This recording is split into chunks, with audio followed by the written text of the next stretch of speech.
As iron sharpens iron, so one man sharpens another.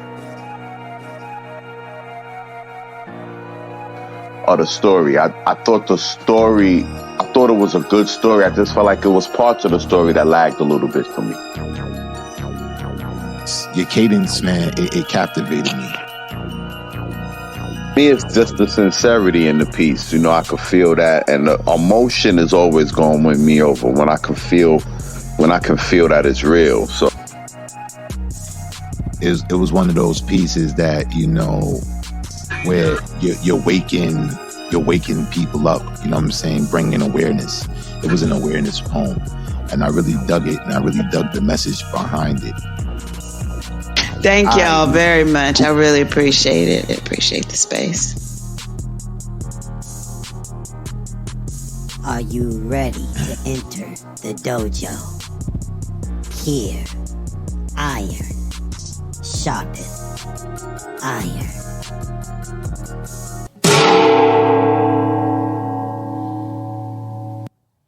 Would you remember me? When all is said and done, when the gun cools and the smoke disperse, would you remember this verse? Remember the first time I made you smile with similes that compared you to royalty. And you are majestic. I've invested life in my metaphors in order for you to remember who you are, so will you remember me? Retain me in your heart. Recognize the art in my words. Defend my honor like you would defend your life. Tell them you understood me. Tell them the black in me is what made the light in me so prominent. Tell them I always kept my promises, even when it was difficult to keep.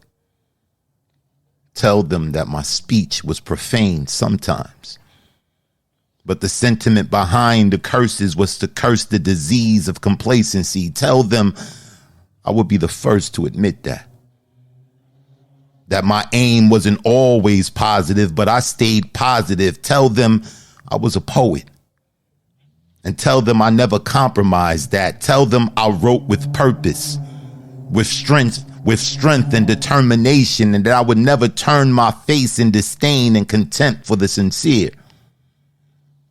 Tell them I was a man of my word, that I heard the cries of the wayward vagabonds and drifters, and I gave them shelter with these stanzas. Tell them, urge them, remind them to remember me.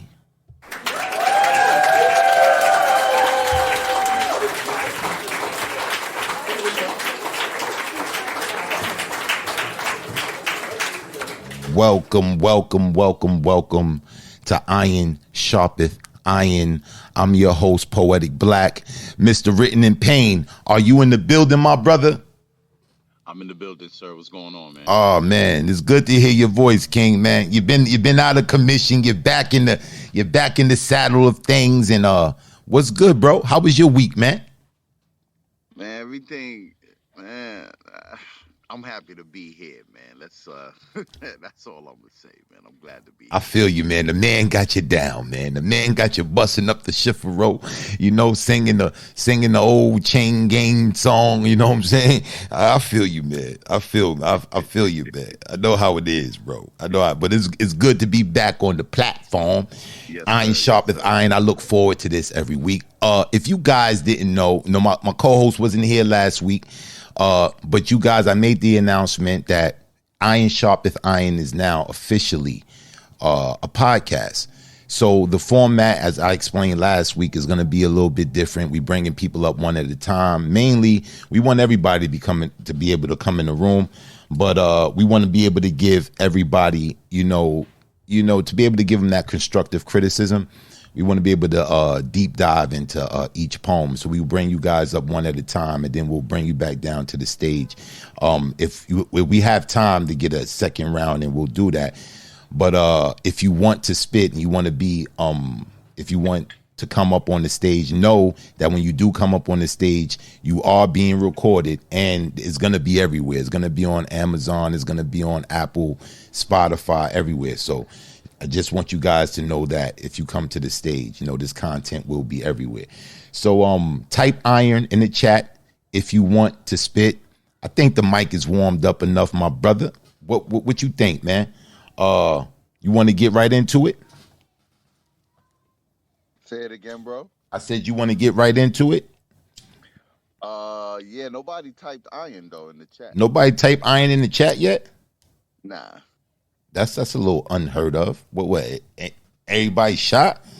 Type iron in the chat. We'll bring you guys up one at a time. So in the meantime, you want to spit a piece, bro?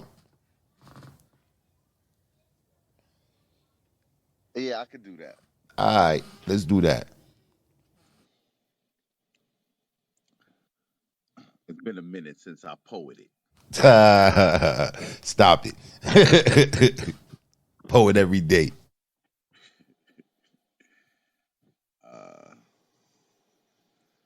Focus. Thinking but never blinking my mind's eye. I don't nod. I circle precog to find God. Maintaining balance is the challenge. Moon, earth, the seas you see, you, the sun are one. It's vibrant when you find it. I don't soul search, I spirit walk. Listen, I can hear it talk. If you cannot overstand it, forsaken then taken for granted, bare feet to the soil, planted as if you were planted, enchanted, now expanded, root chakras you will find aligned within the spine. The fluids are the conduits, the opus is the focus, vision clearer, essence of creation. You hear her. And yes, I felt so very grounded when I found it, in sync with instinct. What force could rival survival? Alas, I too am just a blade of grass, free to become a tree if need be. Not stationed by limitations or fear or intimidations. What if all it took was a paradigm shift for your true gift to exist? What would you do to receive this? You are that light to ignite, and yes, when you take action towards satisfaction, if you get leeway, even a fraction, there'll be traction, but don't let it become a distraction. This journey you sporting is most important.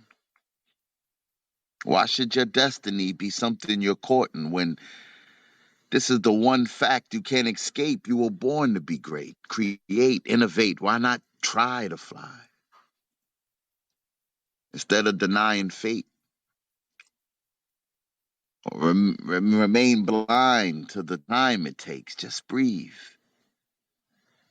Conception is no weapon, it's a blessing. Meditate deep, put thought into what you eat, plant seeds, sleep, then reap what you sow. Remember, give thanks to everyone and every place, everywhere you go.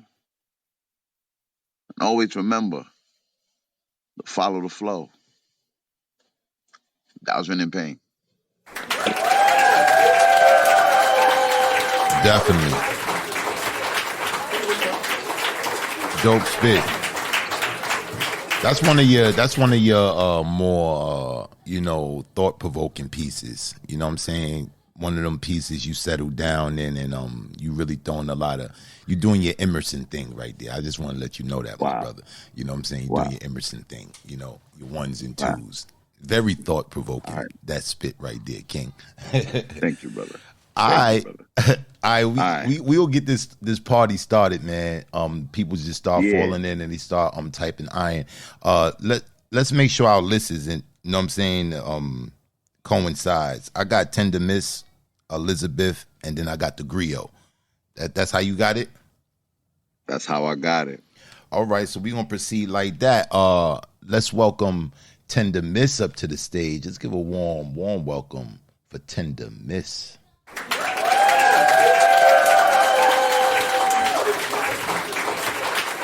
Good evening, Queen. How you doing? I'm wonderful. I'm wonderful. I'm wonderful. What you got for us today? Well, I wanted to share a piece from the 7 words, 7 minutes. Um, I don't think I have a title for it just yet, but let me just share it with you. All right, let's get it. I watched him, nails trimming the skin under his chin, when life seemed to block the singing of success, progress halted like a tree in concrete, junkyardscape, rolling up the packed white dust to chase away the momentary lust of a sexuality that don't belong to him.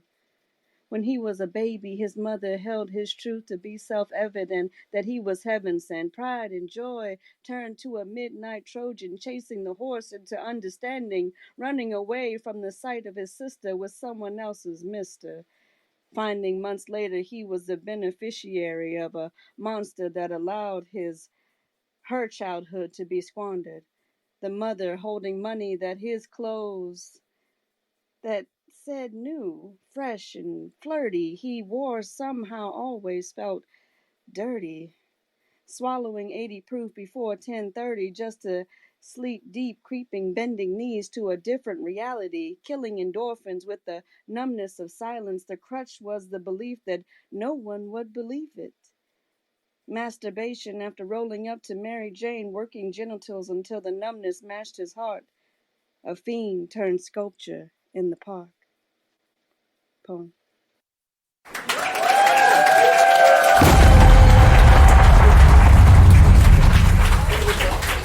Wow. Wonderful way to set it off. Wonderful way to set it off. The first things that jumped out to me when you spit this piece was the vivid images. You know, the parallels you made with the drug addiction, the crazy lifestyle, and the awareness of that, to be aware of this. I love the parallel you use with the white horse and the powder, the dust, you know, him chasing these things that's pretty much bringing his life into ruin. I thought it was a dope piece, man. I thought it brought awareness to a lot of things that goes on in our community, and I thought it was a dope write. Payne, what you thought about it? You're on mute, bro. Thank you.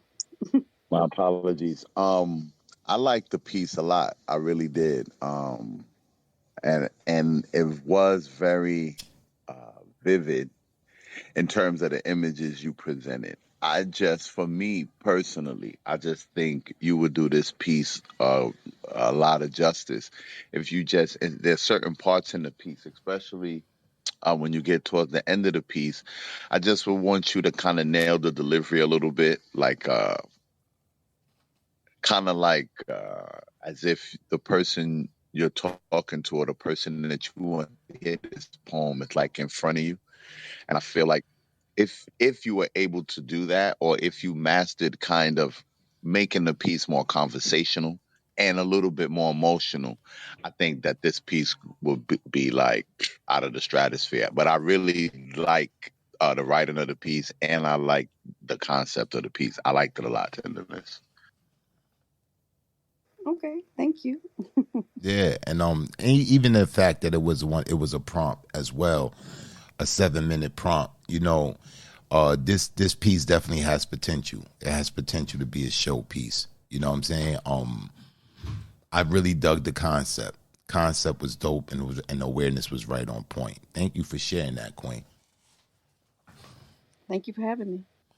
Most definite, most definite. Okay, Payne. Who we got next on the list? We got Elizabeth. We got the one. Let's bring her to the stage. Let's bring it to the stage.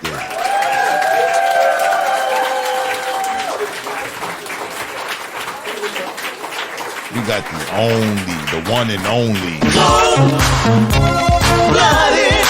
Cold-blooded in the I'm building. just saying, everyone's mad they don't have their own button. What's good, Elizabeth? How you been? I'm good. How are you guys? I'm good. I'm great. I'm wonderful. What you got for us today? Okay. I was a little torn on pieces, so I think I'm gonna be, I know I'm gonna be a little spicy with you guys. All right, we like This is, spice. we like spice, right? Okay.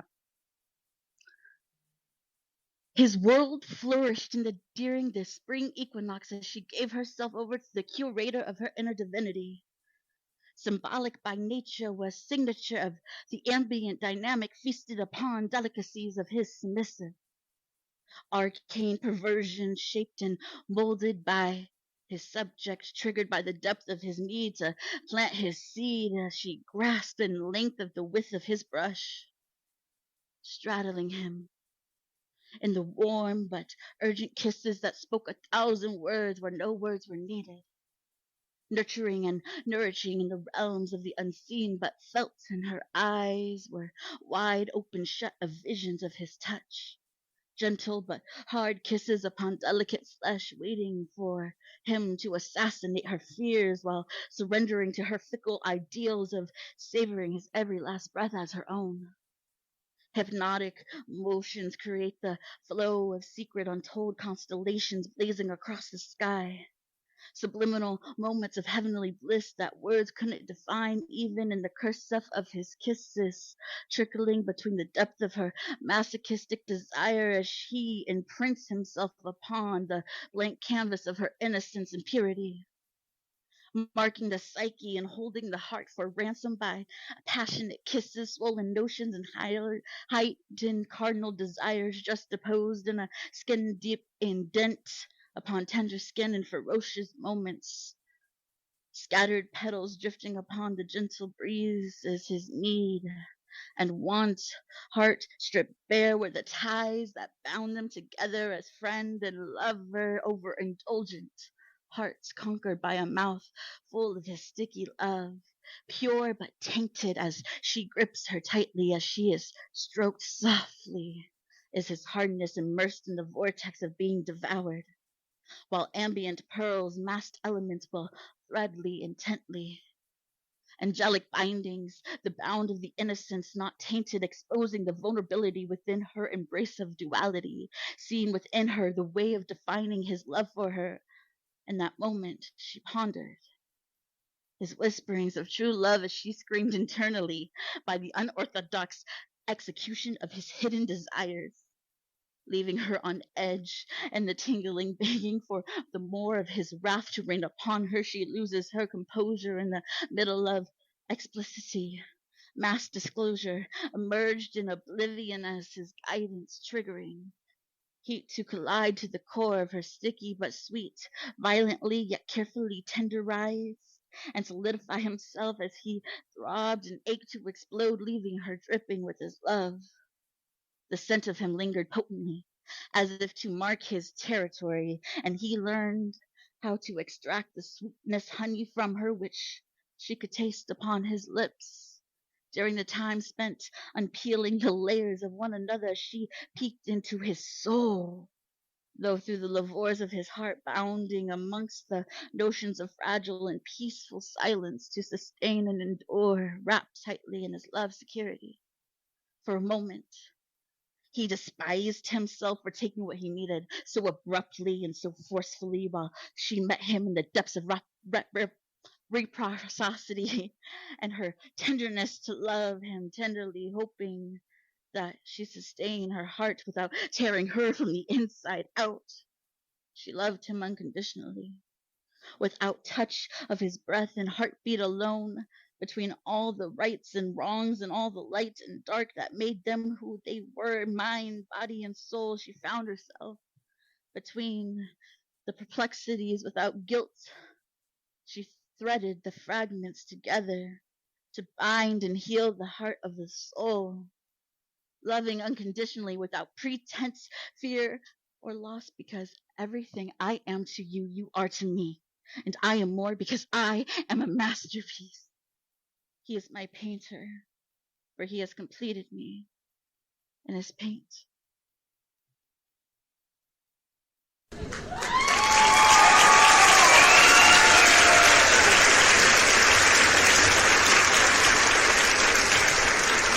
All right. Okay. This piece right here. What was the name of this piece, Elizabeth? So, uh, it it doesn't really have a name, but it's like I'm thinking about completed in paint because like I don't want to give it too much away because if you catch it throughout, it's kind of like painting the picture as we go. Mm-hmm. I caught that. I caught the things that really jumped out at me. Very sensual poem. It was kinky, but yet tasteful. Very descriptive. I love the way you set each stanza up.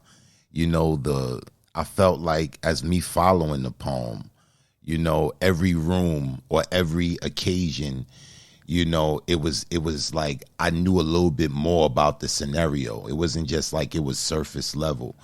You know, you told me about the air in the background, you know, the mood, the lighting and things of that nature. You brought a lot of things in to the stanzas, and I thought that was dope.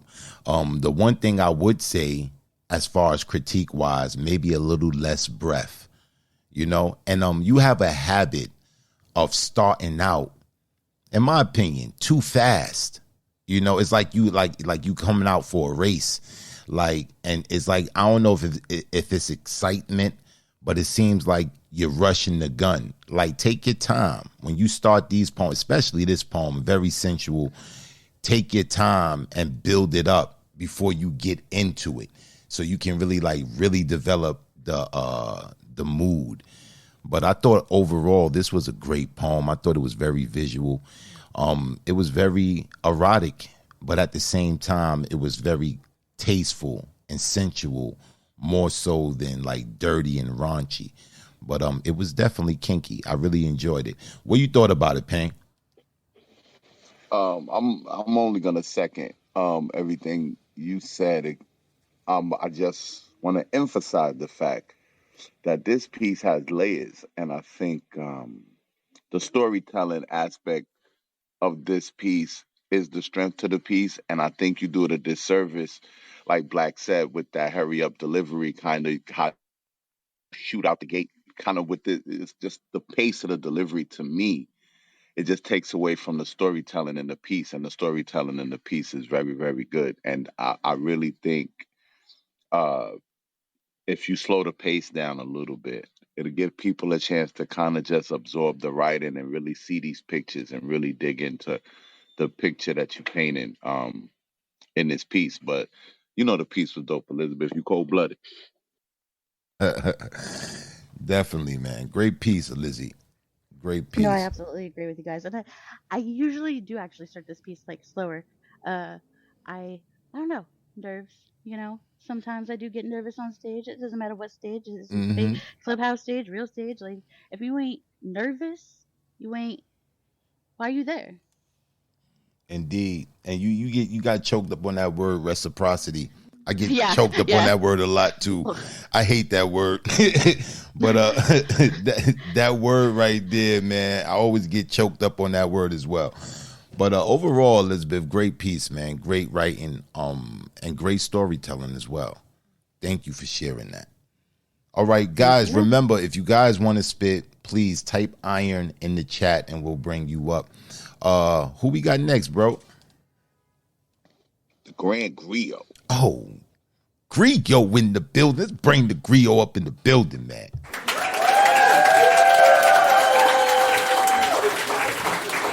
Yeah, for those of you who don't know, we got some listeners out there who may not know, but this brother here went through a 14-week saga full of prompts, mishaps, and all kind of adventurous things going on during this 14 weeks. But this brother emerged victorious and was crowned the Grand Griot. So, what's good, bro? How you doing? Man, feeling good. Welcome back. What's going on right there? What's happening? I'm good, Flash. I'm good. Habib held it down last week too. He held it down, man. He held it down. Yeah, I did. Listen, man, I tried to do my best, man, to hold you down. I even went into the Matrix a few times. Man, so, salute, you know. Thank you, brother. I appreciate you always. Man. So, I'm gonna do. I'm man. I'm gonna jump. I'm gonna stay on that wave with Elizabeth's wave. What y'all think? Oh, all right, let's get it. Griot getting nasty. What's about to happen? It's about to I get did this crazy. before. I did this before in I think with a Honey Drippers room or whatever. But I'm working. This is my first piece like this. It's my first piece, so let's see what it do. All right, let's get it. So before I begin this, I'm gonna need your mind to become inclined to this paradigm. Chef, you see, I'm 6'6". And from the tip of my right hand to the tip of my left hand is more than a 6-foot wingspan. Have you ever seen those Sasquatch sightings on C-SPAN? You see, I'm half silverback, half elephant, man. Yet you'll be surprised at how gentle this real man can handle you. Until I wrap both hands around your waist and begin to, handle you. Have you ever felt a real man's callous-filled hands on you? Able to switch from gentleness to vice grip when your moans beckon this. How I can softly caress every single part of you from head to toe, fingertips doing the heel toe like they're kneading dough, but it's only you that I'm needing though. Using this thick stalagmite to slowly stretch open your chasm. This is so damn tight. You got me asking, yo, are you all right? As you forget the knocking on the door from room service, as I'm banging on the door of your cervix. Have you ever had a man go so deep that it caused you to yell out, I can't? Have you ever felt an orgasm so intense that it caused you to feel like you'll faint? On God, I'm not doing my job until the front desk turns to a phone bank to handle the noise complaints. I swear to God, I'm not doing my job until the phone rings grow faint and it's drowned out by the rattling sound of the chains on heaven gates, until I have you grasping for anything you can cling on. You see, this ain't that regular shit niggas be on. This is beyond. This is wild alien warrior sex. This is Klingon, taking you far beyond the brink to bring on the feeling of the wind beneath your wings, like the birds bring on. You see the difference between them and me? Is that I think outside of the box. Even while I'm outside of the box, I'm thinking of things I can do to you from outside of your box. First, I'll start out treating you fragile and I'll handle you with care like it's written on the outside of the box. Then I pull out that drumstick and begin to beat the box nonstop until you scream stop. Then I drop down to greet the box. You can hear them lip smacking yummy sounds as loud as a speaker box. That's my love language that I speak in the box. Nigga, I speak in box. Then I beat box while I eat the box. Then I get back on top and commence to beat the box until sweat's dripping off my face like it's a race. But I'm not trying to hurry up and win. I'm not trying to beat the box. I want you to come in first, second, third, fourth, fifth, sixth, seventh, eighth, ninth place until you give me that hand signal like wait, and you start talking about how there's no more you can take as them aftershocks quake, igniting involuntary leg shakes. Would you like to spend your next holiday in the Holiday Inn? And we won't leave that room until that holiday ends, edging you on until you can see the rays peek out from the edge of this orgasmic dome. Then I slowly pull that feeling away until it's totally gone. Then I repeat this sequence and I do this frequent, leaving you in that towel you thought was doing something drenched. See, edging is my secret of how I make each orgasm so intense. Until you realize after this, you never knew intense. Creating a definition from pure bliss, this new intense that moves past whatever past tense definition you use for intense. This is so far past tense, your arms feverishly grasp and clench, gasp and wince, and you ask in suspense, like, who the fuck is fucking me like this? And I simply say, It's me. Peace.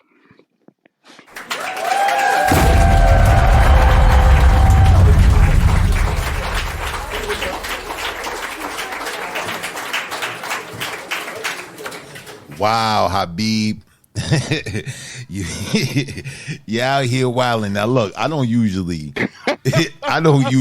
comment on, you know what I'm saying, masculine erotica. You know what I'm saying? Females doing erotica, yes. You know what I'm saying? I'll go in. But what jumped out at me was the wordplay. The wordplay, the comedic aspect of this, you know, mad different puns and punchlines. It was dope, man. And you managed to take the eroticism, you know, and kind of fuse it with the comedy, you know, and it was dope. I thought it was a dope piece, man. It was a dope ass write. What you thought about it, Pink? I definitely felt like this was URL meets vagina. Definitely. Damn, Like, that's dope. is he battling the pussy? Yeah, word. One time he called the pussy nigga. I swear one time he called the pussy nigga. He word. He said, nigga, I'll beat the box. I'll So I'm like, yo, beat box on the box. It's like, yo, 2-1. 2-1. Vagina lost this one. Oh It was my a dope God. piece, bro. Appreciate I that. don't That know was funny. if this is supposed to be an erotic piece, bro. The only critique I would give you, bro, is to try to find your sexy voice, bro. 'Cause you really sound like you about to, like, you know, yo, come here, get over here. That's how it sounds. And some of them like that. So, you know what I'm saying? Don't listen to me. But I'm just saying, try to find your sexy voice. Because I'm scared for vagina, man. I'm scared. Yo, did you see the couldn't do- visual though, bro? The visual that he said I'm 6. He said from the tip of one finger to the other finger, that's over a 6-point-something wingspan. He's trying to paint the picture like I'm a gorilla, a silverback mixed with, you know what I'm saying? Like, damn, man, what the hell? Yeah, I couldn't do the sexy voice on stage with two dudes, man. I just didn't feel right. Yeah, they feel getting Bro, if you real gonna come Barry up here like. with that piece, you gotta come. You might as well go full retard. Go I for it. can't go full retire with two dudes, man. That's just so uncomfortable. I feel uncomfortable. He said go full mentally challenged. Just be politically correct. Oh, I'm all right. I'm sorry, my fault. No, all right. Word. But yeah, dope piece, Habib, man. I'm pretty sure the ladies enjoyed that, man. I'm pretty sure you gave a couple of visuals out there to keep the ladies' minds occupied. All right, good looking. I appreciate it, man. Most definite, bro. All right, bro. Who we got That was next? the Grand Griot coming up here with the erotics. See, to be the griot, you got to be able to hit all those notes. It's not just one-sided. You got to be able to, you know what I'm saying? You got to showcase all your talents and abilities, whether it's conscious, erotica, you know, awareness, whatever it is. You know what I mean? Bring it. But yeah, that was a dope piece. All right, who we got next, bro? I believe It's the voice of the compo. it's the voice of the I thought that, man. Let's give a warm welcome. Let's bring up to the stage the lovely voice of the compo, Ghana Shamar.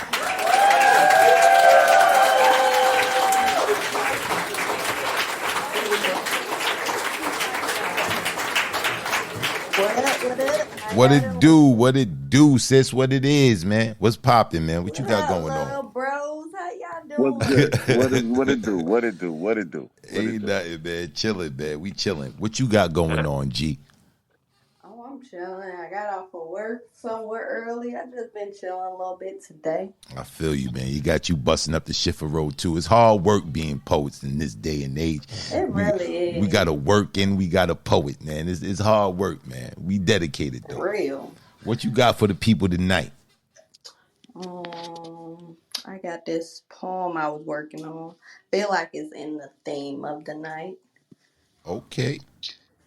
It's like they trying to bring out black, you know what I'm saying? They trying to bring out black coal paint. I don't know, man. That's what it seemed like, man. It seemed like I haven't heard black coal in a minute. Yeah, they trying to bring coal out, man. You can fuck around and find out. Right? Bring it out for the ladies. You know they love it. Alright, I'm gonna read this piece. I started fucking her instead of making love to her. I don't think she knows the difference. Or maybe I'm better at fucking pretending than pretending to know love's identity. She sure screams louder when I dress it up as foreplay's lingerie. The bed keeps earthquaking, heart keeps aching, but I'm coming like my faucet's broken. I'm coming, but my heart is broken. How come? She came 1 + 1 and I subtracted from ecstasy's morsel. Why don't I ask her to say my name anymore? She don't like questions, so this is a question I can only ask to myself as she scrapes her teeth across covers, gripping me like, come closer, but I'm inside her and I've been for too long. Can't control myself. I'm lonely, but her sex still brings me inside her comfort zone. Crying out through my nails, etching sarcastic forevers in her back. Maybe I shouldn't have put a piece of my heart in every stroke. My dope gave her hope, made her giggle and smile. I wanted to fuck the love out of her. I wanted her to fuck the love out of me, and we'd lay in its wet spot. No one taught us that love wasn't a magic genie ready to give us our deepest desires. I wish I seen the signs of a Valentine's acquired by desperation. I wish I kept my lips to myself when she quote unquote needed me.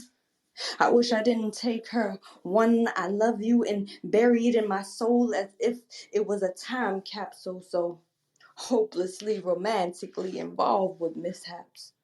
She can have everybody she can drink up before I catch her sipping. I know I'm wrong for believing in people when I've been done so disjointedly commonly. But when it's done by her hands, I want her to kiss me more disrespectfully wild. Her tongue knows how to portray an angel's grace. I've become so sickly, I'm practically dead inside. It's alcoholic poison when she moans again, making her come again requires me to get out of my head and perform as if I'm a soldier on a mission. And I'm wrong for trying to get the only piece of joy I can get. My old-fashioned personality won't let me give up easily on the possibility of happiness. So when she comes, her body wears my promise ring until she leaves across the threshold. I guess you can say I trauma bonded with her inner hoe and I caught the Holy Ghost. Thought she was anointed when she spilled her holy water upon me. It was closure when she would look at me. Nervously, I drowned every time her hands lingered too long on my erogenous zones. I remember when I prayed for her, found her in the crease of bliss and disaster. I am only fasting now because my heart is restarting. In peace.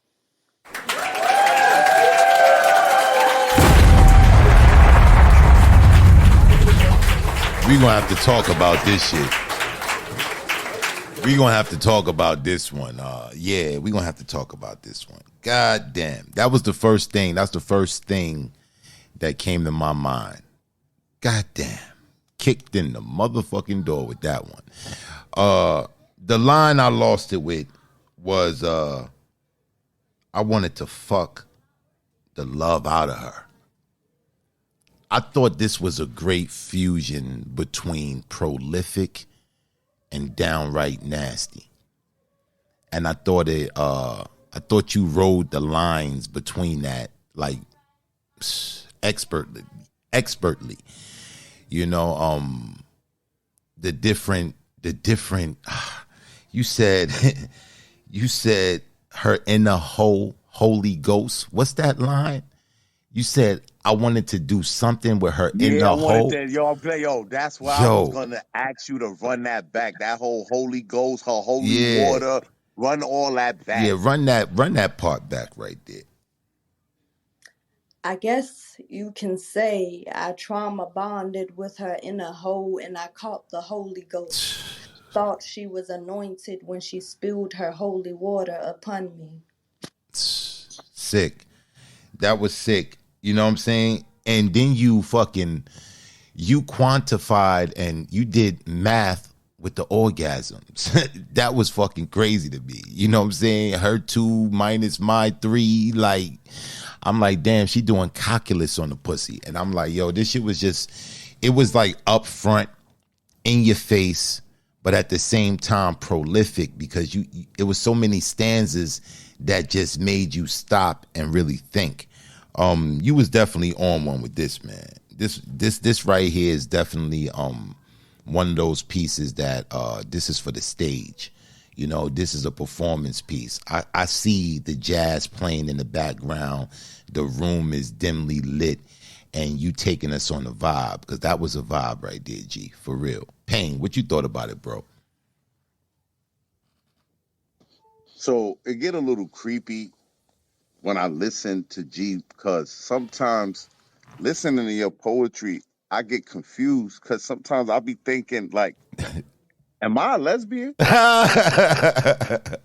Love the Because girl action.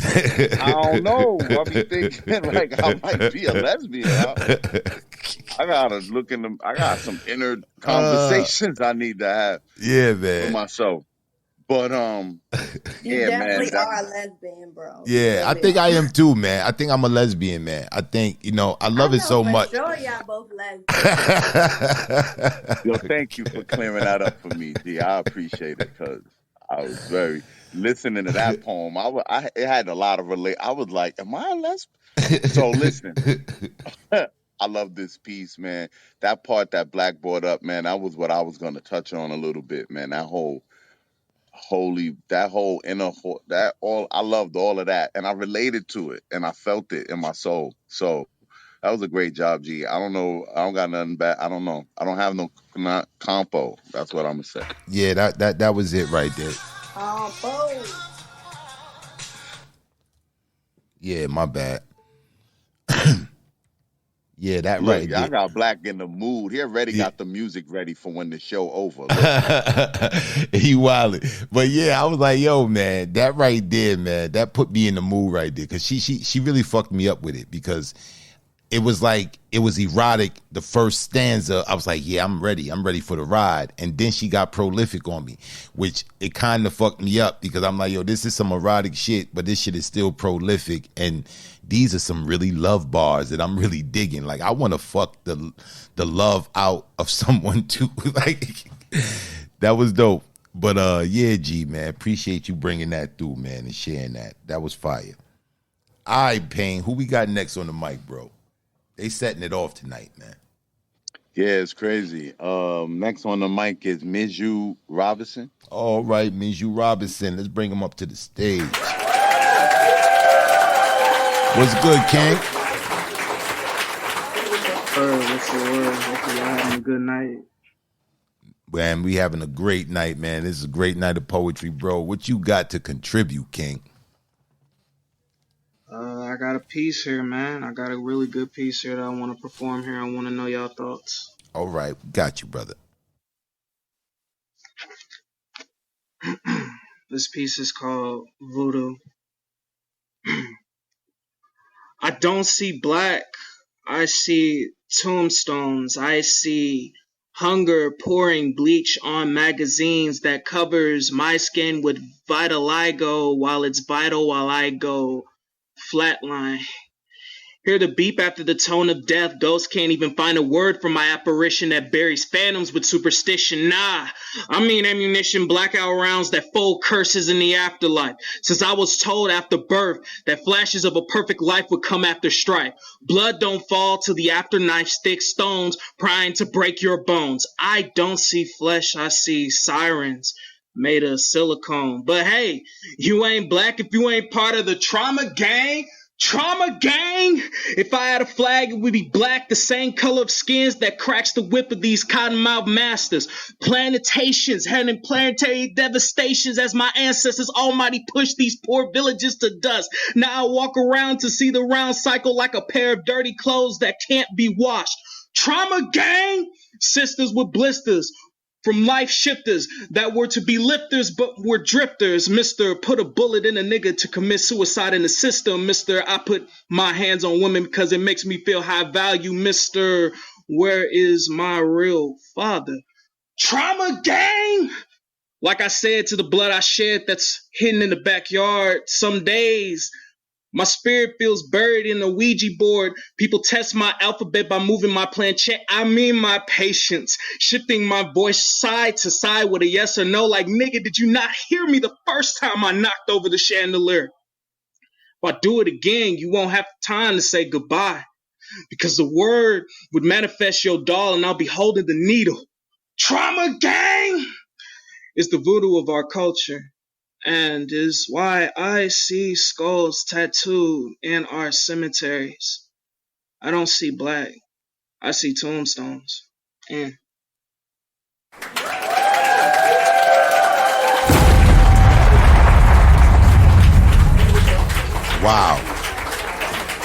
Wow. Yeah, we're gonna have to talk about this one too. Okay, let me get the pronunciation of your name. Is it Miju?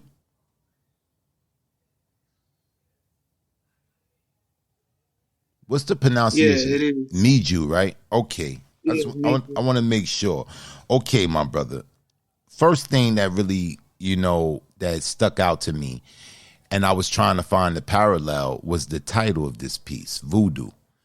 And throughout the piece, I'm trying to see where you're going with it. And I love the title. And I love how you brought it together. Wordplay was crazy. I love the intensity of this poem, man. I love the way that you started out slow and you built it up. You got to that peak and you stayed there. You fully committed to the characterization of this poem, how it needed to be delivered. And I really felt it. This poem right here was definitely stage worthy for me. It was definitely stage worthy. Definitely kick out some of the kinks. But this right here is a dynamic performance piece, man. I would love to see you perform this live on the stage, man. Payne, what you thought about it? It's a drawback to always having to go second, because I just sound like an echo. But I don't know if you perform, brother. I don't know if you compete. This is definitely a slam piece. This is definitely a piece I would work on and polish up for the stage. If I was gonna critique your delivery of the piece at all, I agree with Black how you started the piece off slow and you built to the peak. And I think at the end you kind of taper the cadence back kind of down to how you started it. And I thought that was dope too. Just when you start saying trauma gang, I just feel like you should just make sure that your delivery is matching the energy of when you say trauma gang, when you spit in those lines after you say trauma gang. The piece hits. You did it a few times. It was kind of wavering when you did it every time. But if you keep the intensity from when you say trauma gang and keep the flow matching when you say that piece is epic, man. And it's definitely a slam piece. And I definitely see you doing things with that poem, man. That's a great poem, and it's a poem that needs to be heard, man. And I appreciate you for bringing it here. Definitely, bro. I appreciate y'all. Thank you so much. Definitely, King, man. I look forward to hearing more from you, brother. Because I heard a couple of pieces from you before.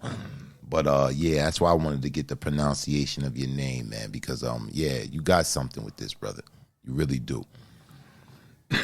But yeah, thanks for sharing that with us. All right, Payne, we got time for one more before the intermission. Yeah, I think we do. Who we got next on the list? Next on the mic is the all-around queen, Mama Ladasia. Oh, let's get it. All-around queen. Let's bring Mama O Ladasia up to the stage.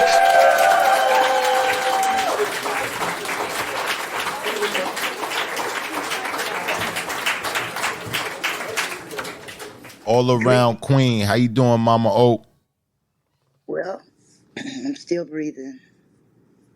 That's always a And good thing. yeah, how y'all doing?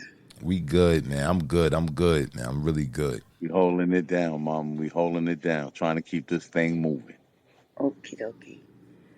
Well, I'm a little upset because of what's going on with the literary things going on, and they're trying to take our books. They're trying to take our history. They're trying to take everything that we've gained, and now I'm very depressed. I don't even want to write and put a book out there. My book is already banned because I'm already the reckless poet. You know, every time I read something, there's always controversy. Somebody's yelping, and I don't even know the people. You know, you say a hit dog gives the loudest scream, whatever, but I don't even know these people. I just like do current events and whatever I feel about that particular situation. That's what I do. So I'm just gonna read something from a long time ago that I wrote. Um, And I just want all of us to get together and put our arms around Amanda. You know, she's really going through it. They're banishing her book. They're tearing her poem apart. And, you know, I just feel like it's like, you know, we just have to come together and do something about what's really happening here. So I'm going to read this piece called um, I Wonder Who Your God Is. I wrote it 2015, 3:48 a.m. in the morning. Some of you pretend you loved me, white friends. Though you have never seen the color of my skin, others of you really love me, white friends. Am I not the same as I was the day you met my voice? See, do not pretend we are friends and then be nowhere to be found when they abuse and shoot my offspring down. Do not separate me from my people. I am not the good Negro. Loving poetry is our connection. We knowing each other only through written and spoken words. Touched by the spirit of poetry, I have brought you joy, made you laugh, and made you feel something inside, aside from hate. So where are your words of solidarity? Do you love me less for saying, I hate the acts being done by your people to my people? I hear your silence. I see you slipping away. I wonder, since you faded away, I wonder if you cared in the first place, or did you think I was Oprah? Though I'm not really your birth mother, most choose to call me Mama. You, my white friends, you call me Mama too. Maybe you meant Mammy, as if I were some token. Maybe, not me. My qualities are me. Loyalty is me. Bravery is me. Love is also me. But unlike Oprah, I am not your Mammy. Maybe my naivety made you think poets differently, like a utopia, a poetry utopia, setting a model for the world, examples of how life could really be. So decent without bigotry. I hear you sneaking away on your tiptoes when my pen spoke up against the atrocities. I saw you close your eyes and ears when my pen awakened you. You started to disappear. Did you realize we do all look alike? Especially when we lay in the streets dead from lead. There was a time when only my love stood out. Had you then set me apart from the rest of my people? Why? Because of my dynamic personality? Or because maybe you just thought I could not love you if I defended these injustices? Maybe you thought I was just another cheek turner who would not care if my white friends never defended the offended. The more I told you the truth, the more scarce you became. I don't even see you anymore. You just disappeared. See? When you embrace me, you also embrace my ugly past. When you embrace me, you embrace my reality. I love my people, and I see you are not standing with us. I am always speaking up against brutality, cruelty, and I stood up for our ecology. Am I more or less today? Are you afraid? I know you are not radical when it comes to responding to drastic situations, especially when it does not affect you, seemingly. I know you cannot get your indifferent mindset back after you have loved us, or if you ever loved us. Integrity is too close to caring. And I watched you stay on the safe side. You never identified when you heard a mother's cry. So you just remained silent. And when you saw the poor, uneducated, bleach blonde from Kentucky with her 1960 hair over one eye, you mocked her too. Do not despise those poor people they call Wiggers, white people with signs on the east side reading, "Help me, I'm hungry, I'm hungry." Panhandlers from the Appalachians who are not allowed to beg in your neighborhoods, but they know we are compassionate people who would identify with their predicament, even though they still were told they were better. We all knew they were pawns used to slay our daughters and sons. See, I raised up and I teared up, thinking, wow, if they loathe their own, then what is the use? What is the USA coming to? You say, not my circus, not my monkeys, a Polish proverb. But I adopted you, and you adopted the slogan quickly, not knowing that you bought tickets and soon became numb until the day the lion turns on you and we decide we'd rather die than live another day under persecution. See, I am not charitable, but I'm caring. As they come, I am a human, but where are you? Where are your words, white friends, and Negroes too? I owe you no explanation, and you owe me none. When the clouds clear, remember you did nothing, said nothing, wrote nothing. Nothing is worse than a pathetic, poetical hypocrite. You crashed, and then you cashed in the chips as you bet against us. You took the money and ran, never to pay what was owed us. It wasn't me, you told yourself, and you licked your wounds, diverting the attention from our issues because you need sympathy from us victims. Seems nothing made you strong against wrong. Not 9/11 or Katrina, nor just unjust wars, not the killing in Gaza or Ebola, not Sandra Bland, not Trayvon, not Tamir, not Eric Gardner, nor Mike Brown. So no show of disdain for police with the t-shirts bragging and taunting, "I can't breathe." Dare said, "I can breathe." So it's over now. We have work to do. What's next? White people, what's next? We die from tobacco. Unjust wars, fast food, bad medicine, unclean water, polluted air, weather manipulation, privatized prisons, vaccinations, church bombings, school children killings, movie massacres, concentration, reservation camps. What's next?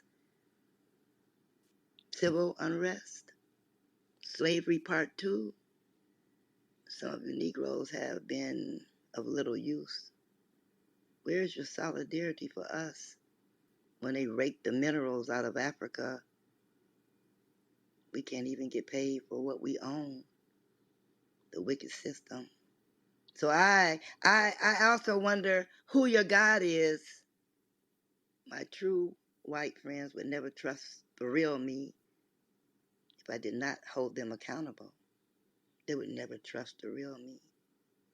And they would never want to apologize for me saying so. I would not apologize for saying so. And I would say, yes, we kill each other as well as the ignorance comes in all colors. But overall, this has been deliberately and systematically done to us, and they know this. And so when I have a platform to express solutions to our problems, I speak on the problems. I even address issues like the roadkill we are eating and privatized prisons again. And I address our concerns in radiation when the grid breaks. My true white comrades know and will not divert our focus unto themselves, but yet they speak up where they are needed, will not be holding their breath waiting for any undue apologies, but of course they will always be one who must defend their fragile friends on our time because it's the nature of the negritude.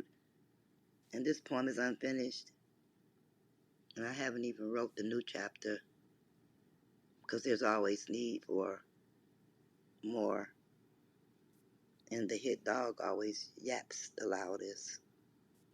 I don't even know you. Poem.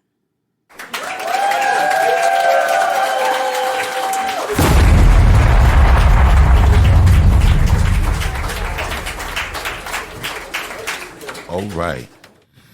Wow. I wonder who your God is. This poem right here, man. So many different points you made in this poem. And what came to my mind, this was reminiscent of Nikki Giovanni.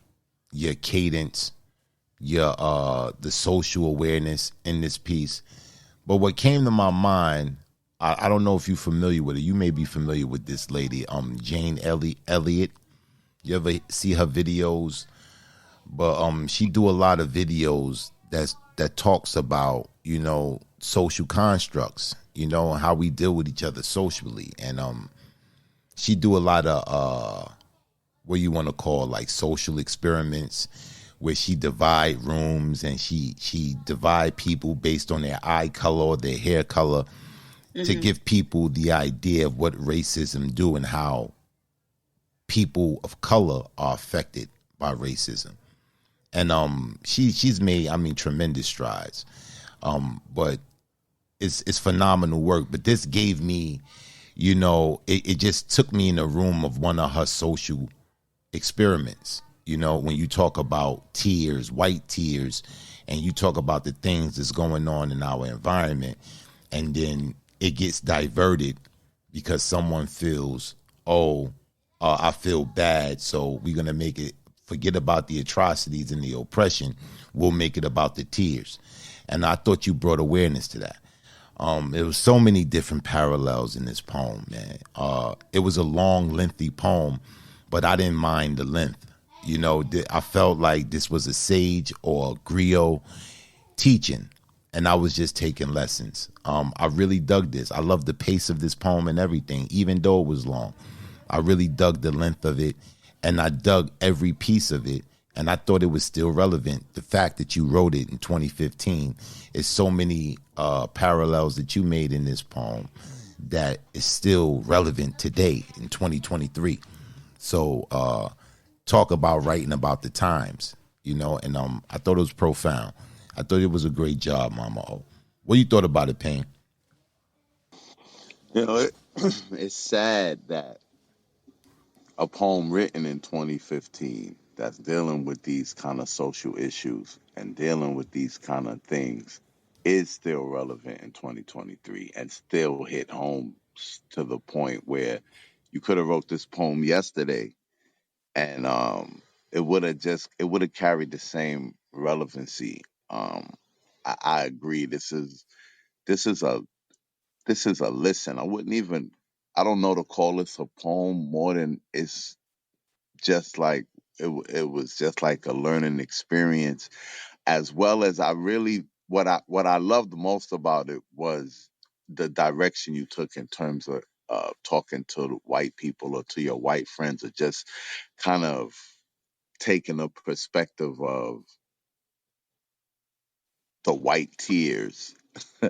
And a lot of times, you know, for me, I feel like, you know, when Black was talking about the social experiments, for me, I just feel like People try to make attempts to relate to the things that pain us, and they call certain things support, and they call certain things them trying to be helpful. But it's really not that, and it's really just us having to experience these things kind of on our own, and us needing to kind of be more reliable for each other. And I just felt like this poem was just holding a lot of people accountable for a lot of things, and it was a lot to take in. This is the sort of thing that needs to be re-listened to. I feel like, but I thank you, Mama, for coming through and sharing this piece with us. Yeah, you're welcome. And it's just like, these events that happen, I think that's a poet's job. And what they want to do is try to erase all the stuff that they've done. And maybe that would work if they weren't still doing it. Amanda, she is just really, really torn up how they're just taking her book off the shelf is banned. So anything we write, if we write about anything that's truthful or that's happening, they don't want it there. They said they don't want their children to feel guilty about their past and our past, so they just want to erase it. And this really hurts. And the poem that I did that day, the one that's called Low Down Dirty Dogs, I did not know the person. I wanted to make that clear. And it also had an S on the end, so I wasn't even talking about one person. I was talking about the whole clan of those people that beat that boy up. And then I brought it down to my own real life where I was married to one and where he beat the hell out of me and I had to run for my life as well. And that's when people start yelping, because, whatever they identify with the most, they took it, say, well, I don't even know you. I don't even know nothing about you. So I just don't understand what's going on. It's really painful to see poets go through this when it wasn't even necessary. That was my experience, my poem, and that's what I was writing about, something that happened in today's times when 5 black policemen beat a man to death, another black man. And that's what that was about. Yeah, I feel you, Mama. It's definitely, man, these are the poems that we got to continue to write. We have to continue to write them no matter what the obstacles are that they place before us. We are duty bound to continue this culture, to keep wielding this power of the spoken word. And you got people that's gonna listen. Because this right here, that poem right there, written in 2015, it moved me today. It moved me today. And so many different points that's there. And I think the way you delivered it, it makes people, no matter what your color is, you can resonate with it.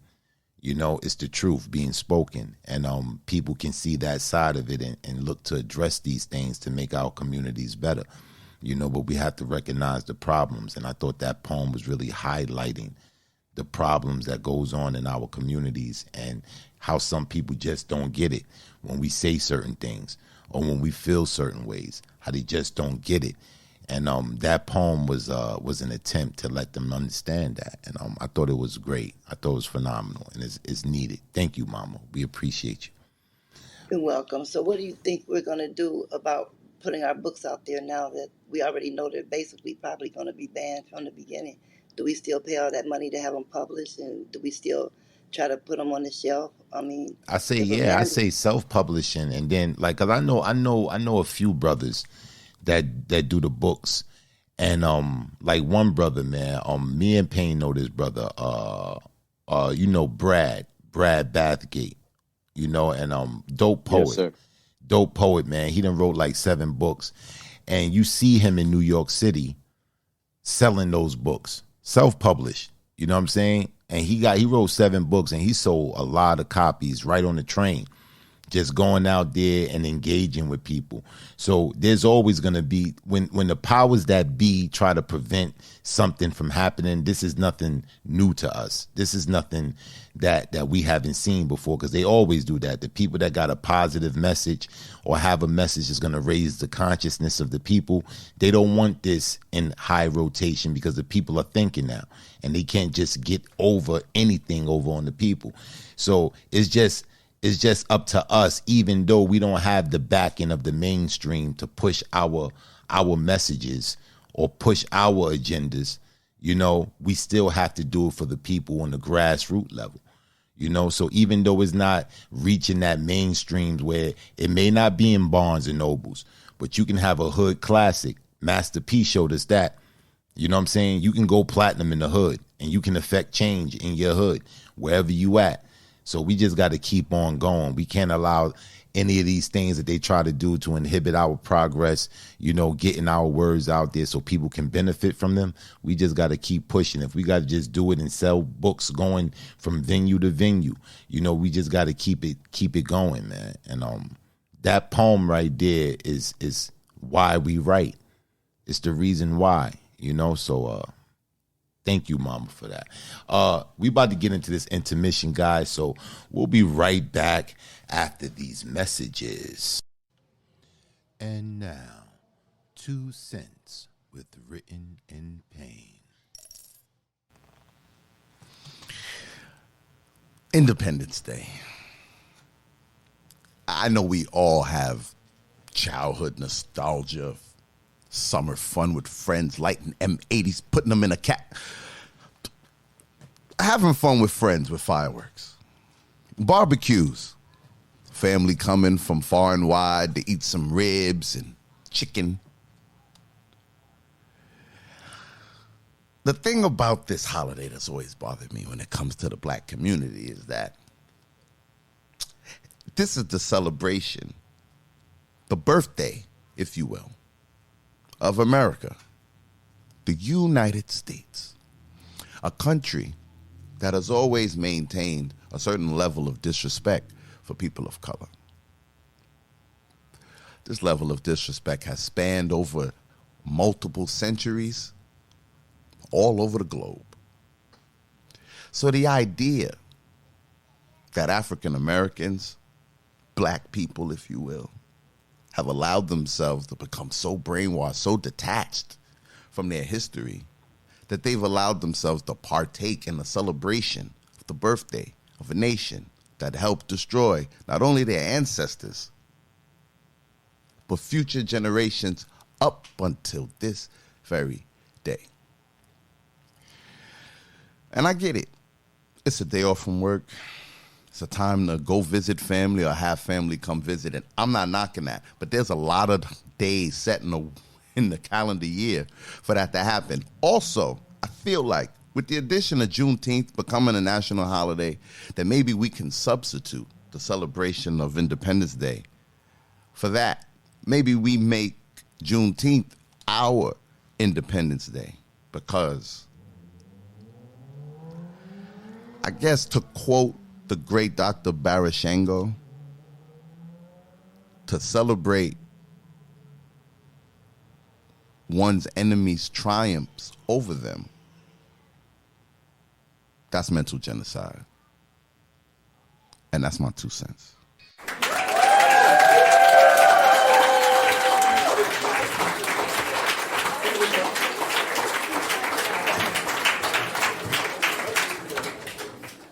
I am the result of neglected youth. My conception took place in the space of adolescence and the things teens do in the dark. Trained to accept secrets and keep it. Feared the dark I did in my youth, forced to be cloaked in it till I was evenly yoked in it. There were no shadows there where you become one, faded into the background where children are neither seen or heard, void of words, no echoes exist in the darkness. Nothing truly does. I remain paranoid in the void, as if missing, wishing I could find something at the end of the tunnel. But there were none, there were nothing, so I hid there in the dark, silent, until the spark noticed without eyes the surprise. I had just realized everything begins as nothing. This is the station. I'm stationed, pre-existing creation. I am the starting point of manifestation. The blank page, the rage, was the chaos that must now take center stage. So I asked my body where my pain was located, but it seemed to be in my bloodstream, finding dark parts while still in it. So I pour my pain out in portions, then dip my quill in it. I do not shun the light, but darkness is what saved my life. For the light too bright for me to actually see myself. The darkness gave me the vision to be myself. I am victim nor savior. I am scribe to the painful scribes. Darkness. It's the very reason I'm alive. I have realized myself. Let what I endure be your cure. If I have hurt through it, then what should you even suffer for? That's why so often I give pieces of you from me in small portions. Because we all cry the same. We feel the very same pains. You never find me looking for light in the darkness, for I know that I am the light from the darkness. That was written in pain.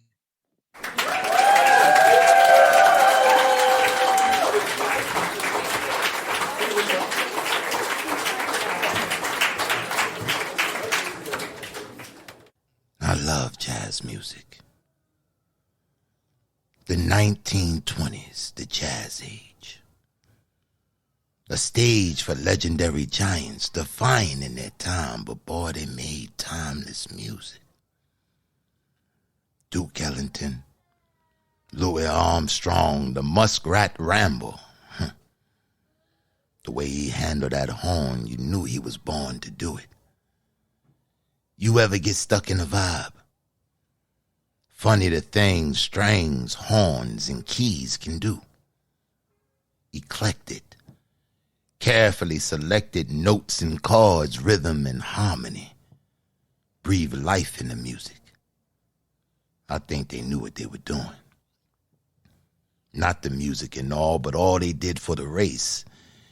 It was hard for blacks in the 20s.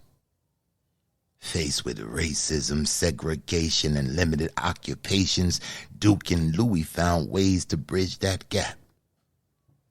Whites and blacks finding common ground in their music. Duke Ellington was a self-taught composer. Could you believe it? Produced over 3,000 compositions. And Satchmo, who could read and write music at the age of 20, started to be featured in extended trumpet solos. One of the first jazz men to do this. Yeah, I think they knew what they were doing. You see, music was just the conduit. The truest form of art is expression, though blacks were regressed and left with limited ways to express the aggression and racial oppression of the time of that old Jim Crow. Did you know they would play the Cotton Club and couldn't attend as paying patrons? Or would tour the country but couldn't stay in the same hotels that the white acts stayed in? Now this was a feat. To be the elite of your craft, but often harassed and viewed second class, all because of the color of your skin. But they fought through it and expressed themselves through their music.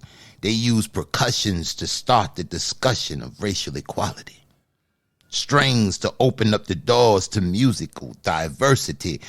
And the brass, was all make it sound good.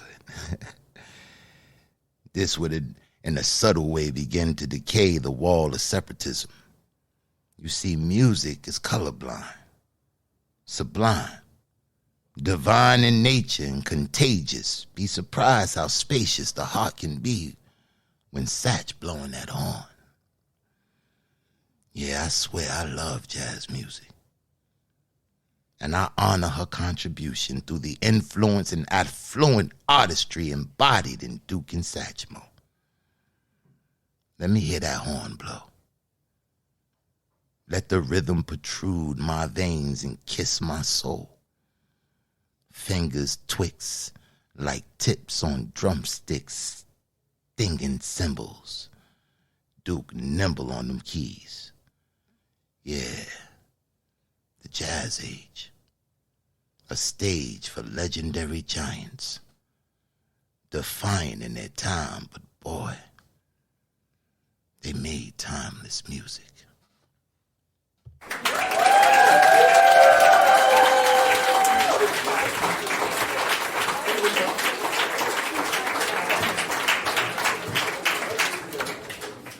Okay.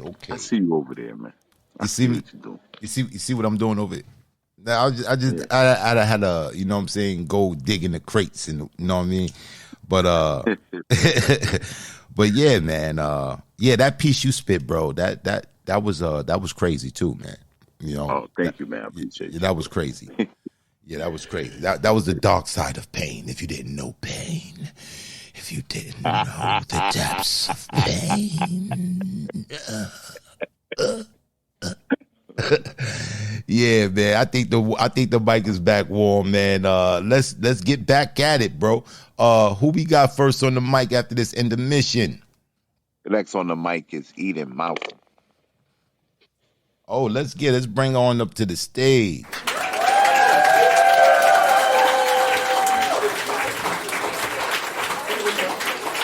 How you doing, Eden? Hello. I'm doing pretty good. Beautiful. How y'all? We good. I'm good. We good. Awesome. So what you got for us tonight? I got a piece I've been working on and off on. It's called Truman Show. Truman Show. Oh, I like that movie. Let's see where this goes. All right, the mic is all yours, Queen. No queen, just royalty, but I appreciate the reference. All right. It starts. I'm finna start. I exist with narratives of Eden. I exist so beautifully I die, reaching for the sky.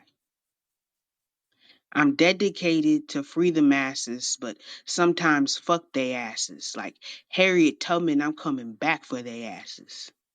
I'm married to myself, will never put myself back on the shelf. A broken dove living on to new beginnings. Ancestors' rhythmic heart beating till death I do part. I'm elevating. Ain't gotta ask twice. I'm disciplined and sweetened. I'm eating and I'm conceding. It's all about me. No need to deceive. It's not a flex. Watch me like the Truman Show up next. Storylines with blurred lines. I don't play the villain, I am the main. I stay triggered, no finger itch, straight mind glitch. I ain't never seen a figure stand so tall in the dark till I stood toe to toe with my worst part. Attending my own funeral, voluntary manslaughter, living in hell, asking for ice water, eating, feelings away, hiding face, paper bag lunch, holding in my truth, shaking, I need a blunt. I was a subject that got dissected under a microscope. Good morning and good evening. Welcome to Beauty and Brains. Drives a motherfucker insane. They can't stay out my lane. Swerving, causing wrecks. I exist. With narratives of Eden, I exist. So beautifully I die. Reaching for the sky. Peace.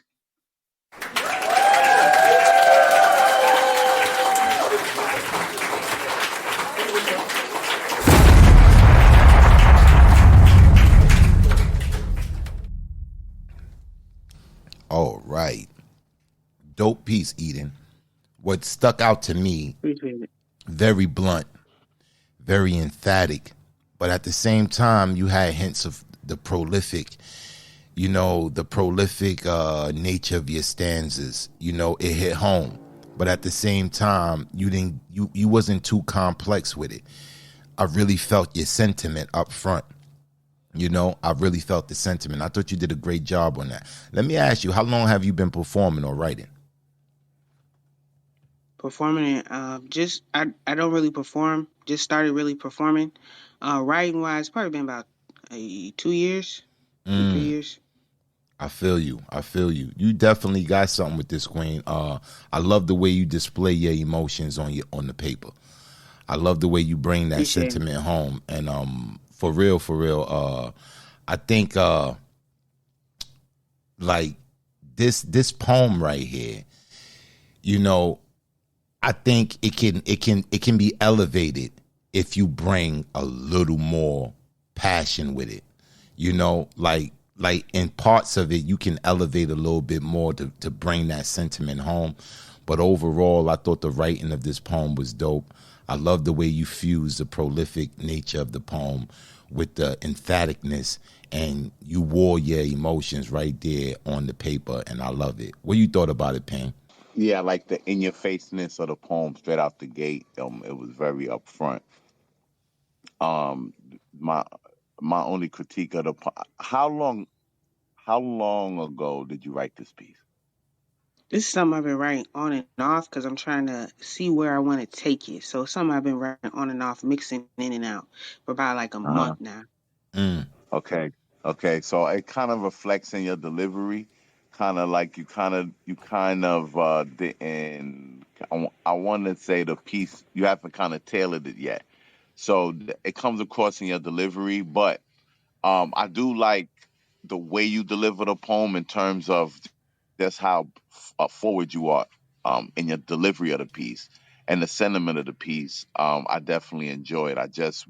I'll be very interested in hearing the piece when you kind of figured out where you want to go with it and you kind of found your way in the piece. I definitely want to hear this piece again when you finish with it. Appreciate that. I'm having difficulty getting like a rhythm with it because I want to do a rhythm, but I don't want it to sound too too rap. Yeah, Or I too heard stormy. the cadence that you came out with, because like somewhere in the going towards the midway of this piece, you went into like a cadence. You went into like, it was almost like a rap cadence almost. But it was rhythm. It had a rhythm to it, and I saw you went in and out of it. But yeah, I agree with Payne. Once you get this joint tailored to the way you want to perform it and get all those points pinpointed down, this is gonna be a phenomenal piece, Eden, for real. And if I wanted to give you a little advice, if you don't want it to sound so poetical, try to take more of a conversational approach to the delivery. Try to take more of a conversational approach to the piece than if you're trying to get away from it sounding so poetic. Then try to gear it in a way where you're kind of just talking. Like a You're kind of monologue, just trying. like Right, right, monologuing it. Yep, right, definitely. right. You can, Okay. yep, Okay. Bet. Appreciate that. definitely, Eden. I definitely look forward to hearing more from you. Thanks. Thanks for holding the space. Most definite, most definite. All right, Payne, who we got next on the mic, bro?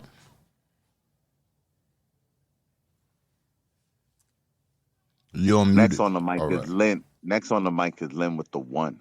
Oh, let's get it, Lynn. One. Bring on up to the stage.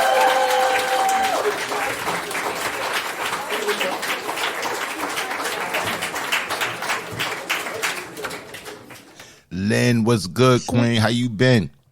Shalom, shalom. How are y'all? Shalom, peace. We good. We good. Awesome. It's good to see you up here. Yeah, I don't do this much, but you missed me. I came on Facts. last week, though. Yeah, she killed it last week. She came through last week and killed Okay. it. Definitely. Okay, I'm here for it. Thanks for the pressure.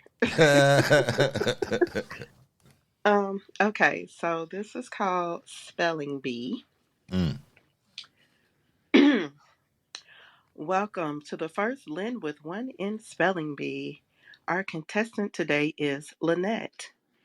Did you go over and understand the rules? Yes. Great. Your word is insecurity.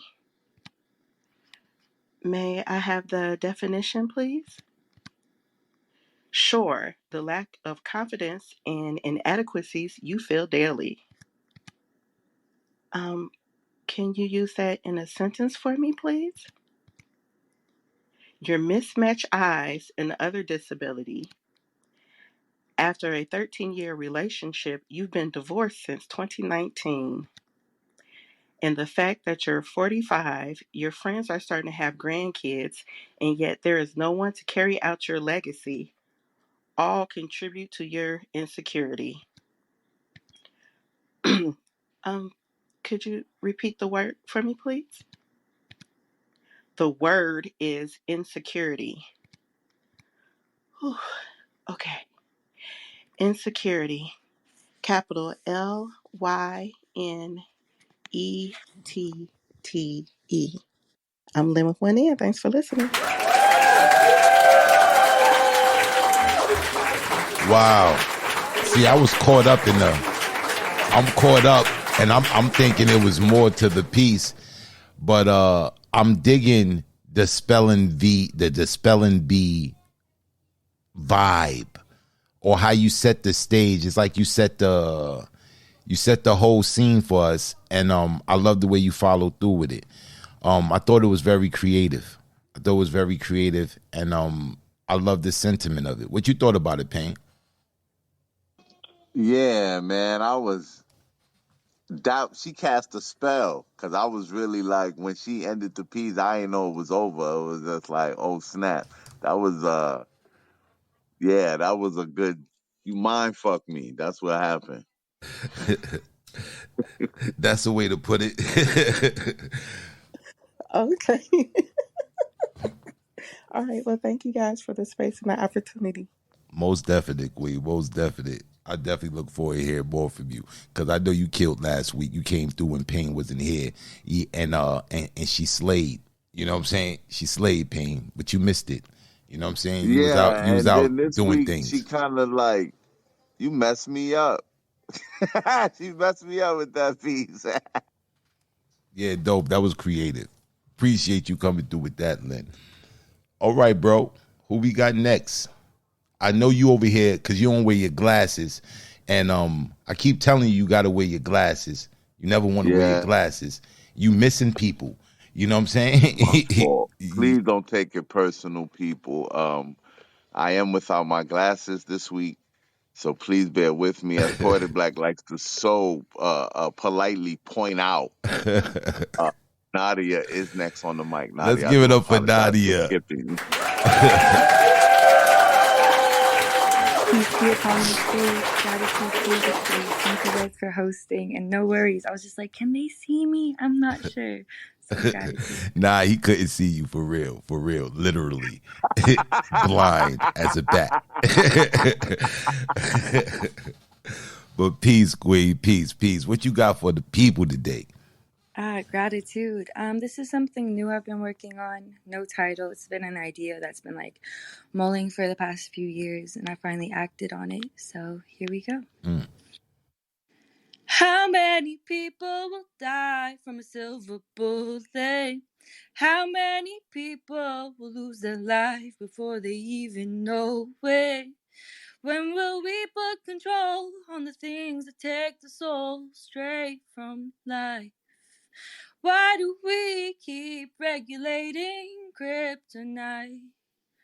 Graveyards see more dreams than a dream catches. Taking thoughts never brought to life through action. As fast as a bullet goes, it freezes time and reaction. The sound calls in inaction, pulls on momentum's traction, break as all life shakes. In the moment, life triggers another life into transition. And tell me, what's the mission of this chaos? What does it pay us more than lives lost? If civilians are civil, why do we have enough gunpowder for a war? Herbs less common than bullets at the corner store. Death's is health's envy, and through its jealousy, it's taking control of our finger. Trigger.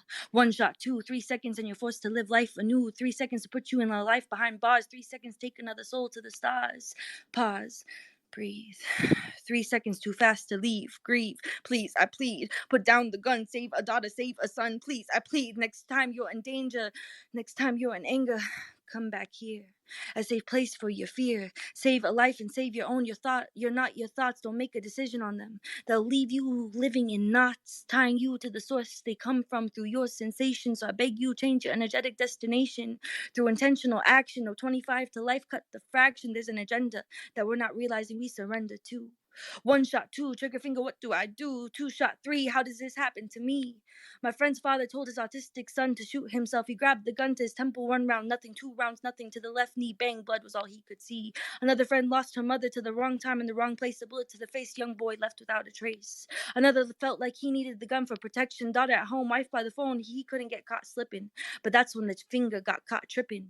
A father died that night. My friend lost his sight, 50 years given just so he could feel safe living. 1 moment changes a life, 1 second thought could too. It's your choice when you're in your own Russian roulette. You have to decide what to do. How many children will die from a silver bullet? How many people will lose their life before they even know it? When will we put control on the things that take the soul straight from life? Why do we keep regulating kryptonite? When did we decide taking someone's life is right? And if it's wrong, why do we keep supplying when more and more people end up dying? 263 shootings recorded this year. Tell me, don't you see something wrong here? And I could go on and on because the list is truly long. From countries searching for weapons of mass destruction, being the true agenda of mass destruction, paying billions to support an apartheid.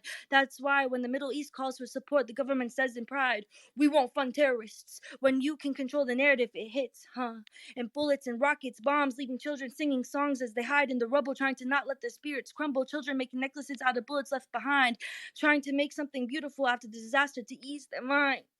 ماتت في قلوب الناس، ماتت في النخوة، يمكن نسينا في يوم إنه العالم إخوة، أطفال شيوخ نسوة، تدمير العالم ضاع. From the east to the west, may we reunite to find our freedom. Give thanks.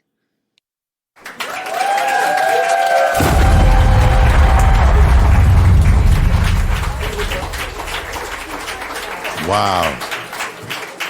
It's so many things we want to talk about with this piece right here. It's so many things we want to talk about with this piece. First, let's go. Let's take it. Let's take it from the top. All right. Very engaging. I believe it was R. Kelly. I believe it was R. Kelly or Maxwell, one of those two artists.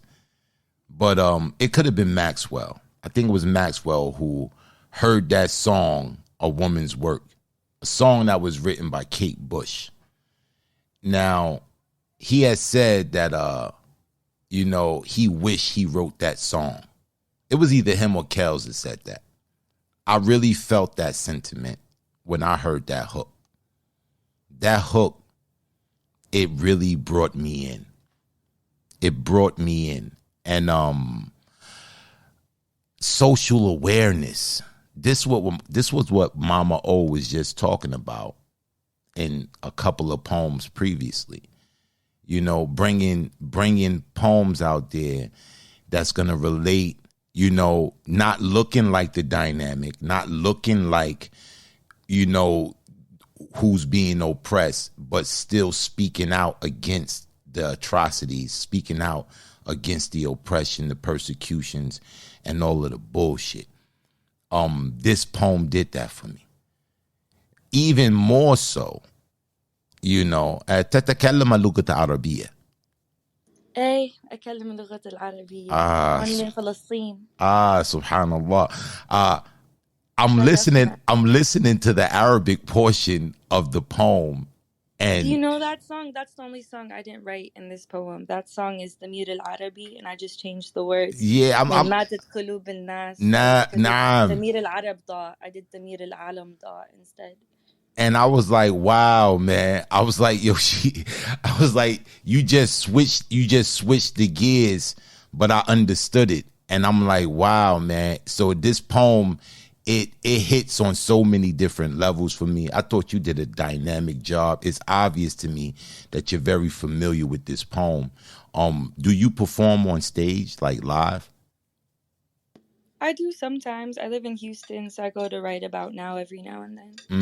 I would love to see you perform this piece, man. You're very familiar with this piece, the passion you came with it, the I sentiment. just finished writing it 5 minutes before I gave it to Are you y'all. So serious? I'm not familiar with You it. serious? I'm 100% serious. I just That's put I crazy. just added the Demuta Otter B piece right before I performed. Wow. That's crazy. That's crazy because you spit it like you know this piece. Like you're very familiar with this piece. Not just even the speed, but the rapid storytelling and keeping the pace of the cadence. It gave me the impression that this piece right here was a piece that you had already written. Like maybe a piece that was a known piece of yours. Wow, this is crazy. Yeah, man. I think this is the very first time I'm ever been hearing you. And I don't know why, but this was phenomenal. This was a phenomenal performance. And the fact that you just wrote that's kind of like really swagging right now. To say that you just wrote this 5 minutes ago, that's fire. Pain, what you thought about this piece, bro? Yeah, so at the moment I'm kind of blown away that she just wrote this. Is that's crazy. But I thought it was beautiful, and I talk about this sometimes on other forums. The ability to be entertaining and still convey a message. KRS-One a long time ago coined the phrase edutainment. And I think a lot of times, especially for a younger demographic, I really just think that that's a cool way to learn things. If there's a cool way to get a message across, or if there's a cool way that people can intake something, that's always a good thing because the vibration of it will be longer lasting when you pair it with the message you're trying to convey. I don't speak Arabic, but I just thought the song part of what you added to your poem was beautiful. I just thought it just made it sound like something I would want to listen to, like in my headphones, or if like this was a track I would like listen. This would be in my rotation. So, I thought it was an excellent job, Nadia. I'm not sure. I'm almost want to say this is the first time I ever heard you. I'm not really sure, but I won't forget you after hearing this. That's for sure. I appreciate you Facts. coming through. I do too. I really do. I hope to see you again. That was phenomenal. That was absolutely phenomenal, man. You did a great job. And even just the sentiment of that poem alone, the social awareness of that poem and what you're calling people to take awareness to was dynamic, man. And I applaud you for that, for real. Gratitude. I'm grateful it was received. Definitely want to take this to the stage. So I'm grateful that you guys were able to digest it and it was still entertaining at the same time. Thank you. Thank you. Ila laqa'i, inshallah. Inshallah. Ma salami. Ma salami. All right, who we got next on the mic, bro? Yeah, man. If you finish with your show, you finish with your showing off. What are you talking about, bro? I ain't showing off, man. that just happened. Nobody knew that was gonna happen. We didn't know we was gonna get into Arabic tonight. Nobody knew that was gonna happen. That wasn't planned. You know what I'm saying? You don't get mad at your boy because he just well grounded. You know what I'm saying? Just well grounded. I don't say that when you start talking Spanish and all that. I don't be all. All right, here we go now. All right, here we go. Next on the mic. All I gotta say to you is this, bro. Shut him down. Oh, nah, bro. Nah, you serious, bro? You serious, Facts. bro? Shut it down. The days in the building. Nah, Facts. bro. Yo, let's bring the queen on up to the stage, man. Let's give a warm welcome. What's good? Shut it down. A day has touched the building. It's official. It's official. We back, bro. It's official. This is iron sharpeth iron. It feels. I feel like it's a big deal. Yeah. I just sat up. Before I was lounging, I sat up. Oh my God! Oh no! I sat up. Pressure. This is a big deal now. Let's get it, This is man. a big deal. The pressure. I'm excited. The pressure. Okay. Well, I don't know. Okay, so anyway, I'm gonna just do this piece. All right, little different flavor. Well, maybe not. Okay, here it is. You are drawn to my light, yet unable, unwilling to fight for me, we, you, us, the possibility of cosmic union few have ever seen. Two flames, standing tall amongst blue, sparkling waves, passions of majesty. Most see red when human bodies merge in earthly pleasure, satisfying a carnal need. Yet beyond the heat of two, when souls are connected true, colors surrounding a connected flight burst in golden yellow, sienna, magenta, emerald, royal blue, a healing rainbow of hues, transforming shadow to light, clearing cobwebs, dancing through the perils of day to day, completing our work needed to elevate. We find steamy nights, a lava rise and fall with the peace of moon's midnight after it all. Body and soul sensations too indescribable for words on a page. Both flames more fierce than volcanic rage, saturated with the fresh scent of an April spring day after a light rain. Our flames touch, ignite sparks of creative infants running, giggling, and brilliant. In moments of stillness, our minds solve problems, conquer mountains, cross oceans, cure corruption, while gently landing a whisper of love in the ear. Dripping with such potion, even your words delivered in breath or silence I hear, even spoken across expanse, distance, or time, your heart is near. Connected souls have no fear, for when our fire collides, ancestors find peace. Harmony rises from land to sky, and even the angels cheer. You are drawn to my heat. But when you play the record vinyl all the way to complete, you get lost in the grooves, spinning round and round to get to the inner sound. Ego keeps you ready to flee, allowing your heart and soul to sink into the warmth of a sun you know as home may seem weak. We all know that cosmic love can never be for an alpha man that's free, or so we've been told to believe. How can a flame this high be something meant to keep? So rather than dancing to the luscious beat, it's easier to turn a deaf eye to me, us, you, we, a destined possibility that our connected flames may be the key to fill the missing piece, allow our full masculine and feminine power to be released like two comets colliding in a darkened void only to form an unexpected masterpiece no one has ever seen.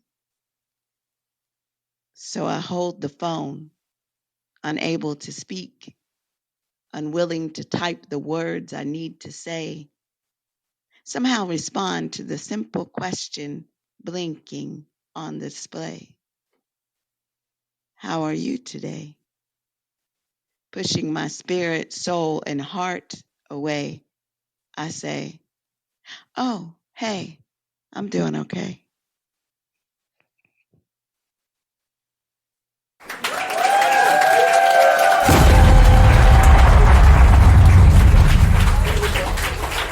Wow. Wow. This, man, Ade, you have what I call a masterful cadence. Masterful cadence. The way you draw your listener in. This right here this wasn't love. Love is too small of a word to encompass what this poem, the sentiment of this poem entailed. It was more than that. This was union, the potential of union, the possibility of union, what it looks like when we come together, what it looks like when we combine that masculine, that divine masculine, the divine feminine, when it comes together and form union, the power that it exudes. I found myself like literally like daydreaming, you know, and Beautiful.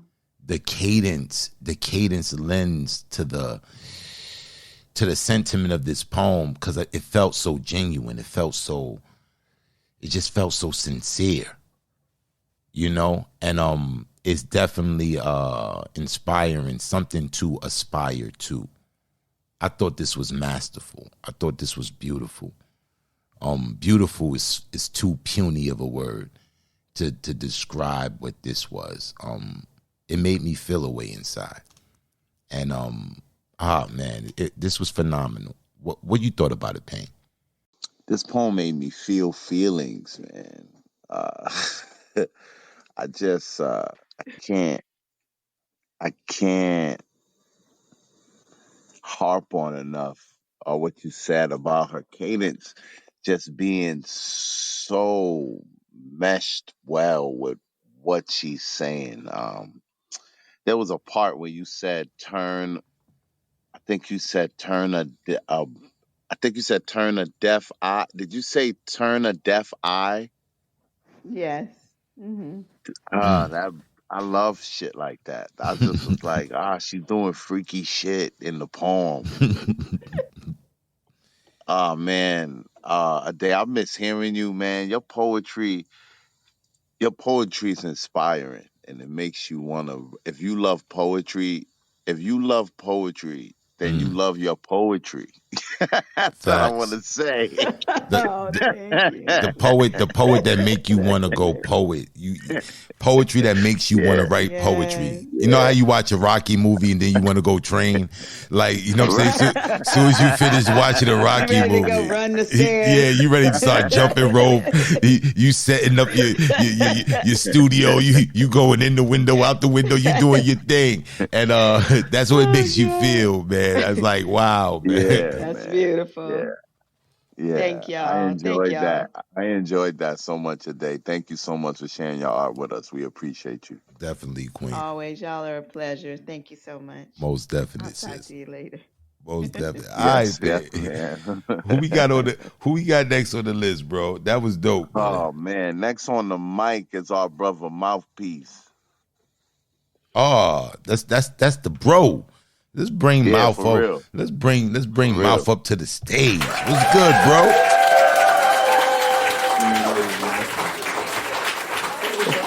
Come up here kind of sleepy, man. Don't come up here sounding Yeah, sleepy. man. You Don't know, don't don't do that. man. We Come know up you here was with wide that. awake. A day Come up just here with finished that spitting. energy, bro. Yeah, a day just finished spitting. I Get know out of you here. wide awake. That shit was just fire. I know you up. Listen, Let's get man, what do you hey, it. guilty. I am. That poem was Ade knows she dope, man. Everybody know about Ade. If you don't know, now you do. Shit. What can I say, man? I got a little piece of one spit, man. All right, brother. You got it. You got the stage. Let's get it, Mouthpiece. It's called Red Dawn. Here we go. Invisible hues transparently induce invincible truths as we move to melodic blueprints apparently enticing, so we follow through outlines of your majestic presence. Baptize my iris, giving me insight to the patterns that populate the surface of your canvas. Your skin dances delightfully before me. Tiny burst of your rhythm takes chances on my two-step.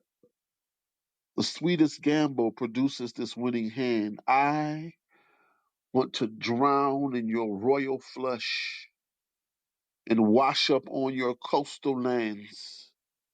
Apprehend my gaze once again through displays of your wondrous landscape. I want to feel your rolling hills with my rushing winds until my clouds burst, fertilizing your earth, from my girth and do it all again. Let this love fold over you like the leaves of a palm, the sweet caress sung softly like the words of a song, challenging my temperance in the scent of your dawn, painting red images, young and free like the coat of fur on a fawn. You topple my strength without strain, holding fast, employing a knowledge of healing, overcoming the pain of my past. Feelings attempt to bring back negative thoughts, but against your love, their evanescence is proof they won't last. Building character in this movie, you produce me and the cast are a plethora of sweet kisses and touches, memories made as we laugh, introducing new beginnings, sending curious desire, destroying the mask that we hid behind, afraid, not knowing what we had. This is love. Mouthpiece, what the mouth do with ours. We on Spoken Soul Sessions. This shit's dope. Block us out.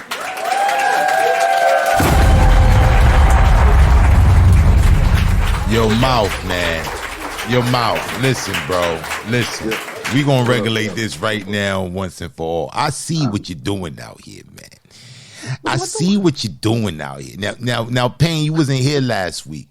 You know, Mouthpiece bringing out, he's bringing out his arsenal. You know what I'm saying? He's out here bringing out his arsenal, man. He over here spitting similes about love and romance and the possibilities of, you know what I'm saying, blissful endings and things. And that shit was dope. I see you out here. What you trying to do, man? You don't be out here trying to Derrick Jackson out here, B. You know what I'm saying? I'm watching you, Mouthpiece, man. I'm watching you, bro. You out here, you know what I'm saying? You trying, you know what I'm saying? You can't be trying to get out here and line up all of the, you know what I'm saying, for yourself, my brother.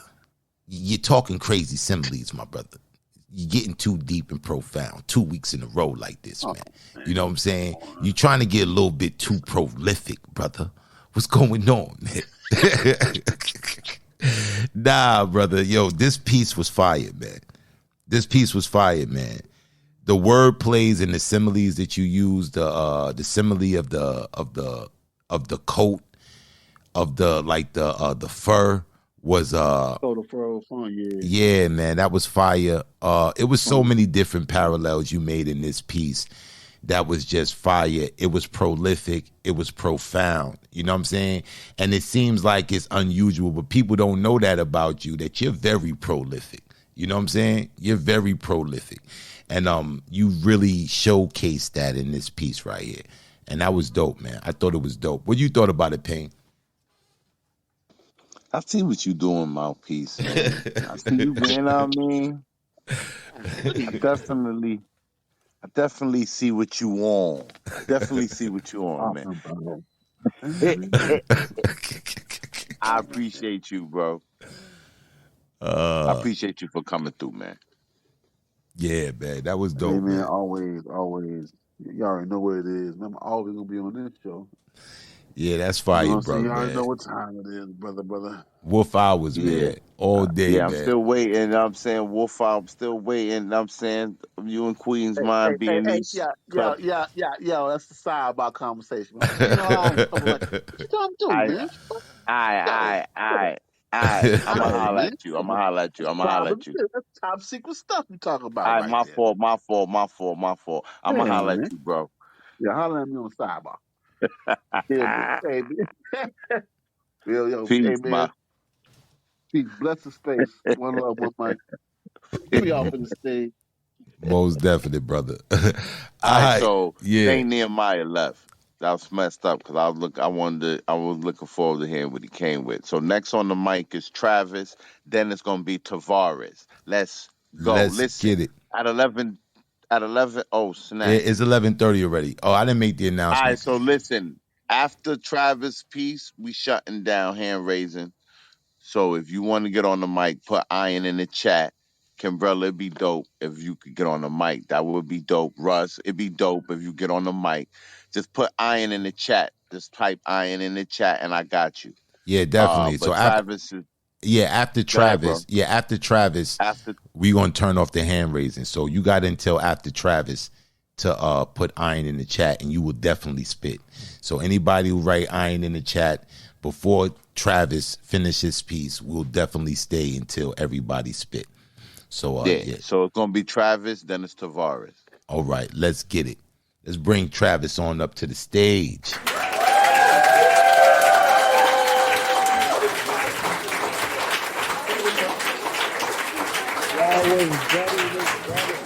What's good, King? How you been, man? Man, like the queen says, living my life like it's golden. That's what I'm talking about. That's what I'm talking about. So what you got for the people today, brother? Man, I got something that I just finished this week, bro. That's what I'm talking about. New shit. New shit. Let's get it. Yo, I'm tired of you. I'm tired of you poly niggas claiming y'all poly, but probably don't have enough dick to even satisfy one woman. Yeah, you probably got poly pockets because you probably got holes in them. Because you got holes in them. How you put holes in holes? That don't even make no sense. That's just nonsense. How you expect it to make change when you're too busy collecting dimes and trying to juggle and do acrobats like if clowns and tumblers don't belong at a circus? Oh, you do tricks. You be tricking. Who's treating? Oh, you got seasons of this. How's it working? But you want change. Look, about to fall in another hole. Look, you're searching for another hole to fill some void. What are you trying to make whole? Well, you right. You niggas poly. Because your first relationship should be with God, then with another soul. But your first relationship is fucked and you trying to add another. Sound familiar? Boy, go call your mother. She'll tell you how broken boys breed broken boys. They gotta fix themselves with their kickstand. Why? Because they necessarily don't have the right tools. Pincushion, let that fester. See, y'all niggas don't realize that only poly niggas was kings, yet you can't even afford to be the jester. Here's the punchline. Can't even afford to be a joke. Your dream is to split an apartment rent 3 ways. How you still late on rent? Nigga, it's the 8th. You on borrowed time. Yet you borrow yourself in women that don't mean nothing but a sparring match. A place where you could throw ideas at the wall and see what sticks. I pray all members involved land safely. Because these things always end with someone getting burnt. Wait, how you got a menage a trois in a burning home? Like, how you got smoke and red flags? Nigga, you crying for help. Boy, go call your baby mama. Ask her if you even were to be shared. Like, if she don't even mind passing along her troubles, embarrassing her, showing people what she got to deal with on the regular, could have kept that to herself. Return to sender. Who sent you? How you claim to be conscious but not even fully aware? Half the time, not even present. Polygot speaking with poly tongues that can't even read rooms and have the nerve for bad communication. Y'all niggas ain't polygamous. But nigga, please. It's just polylust. I'm just free talking.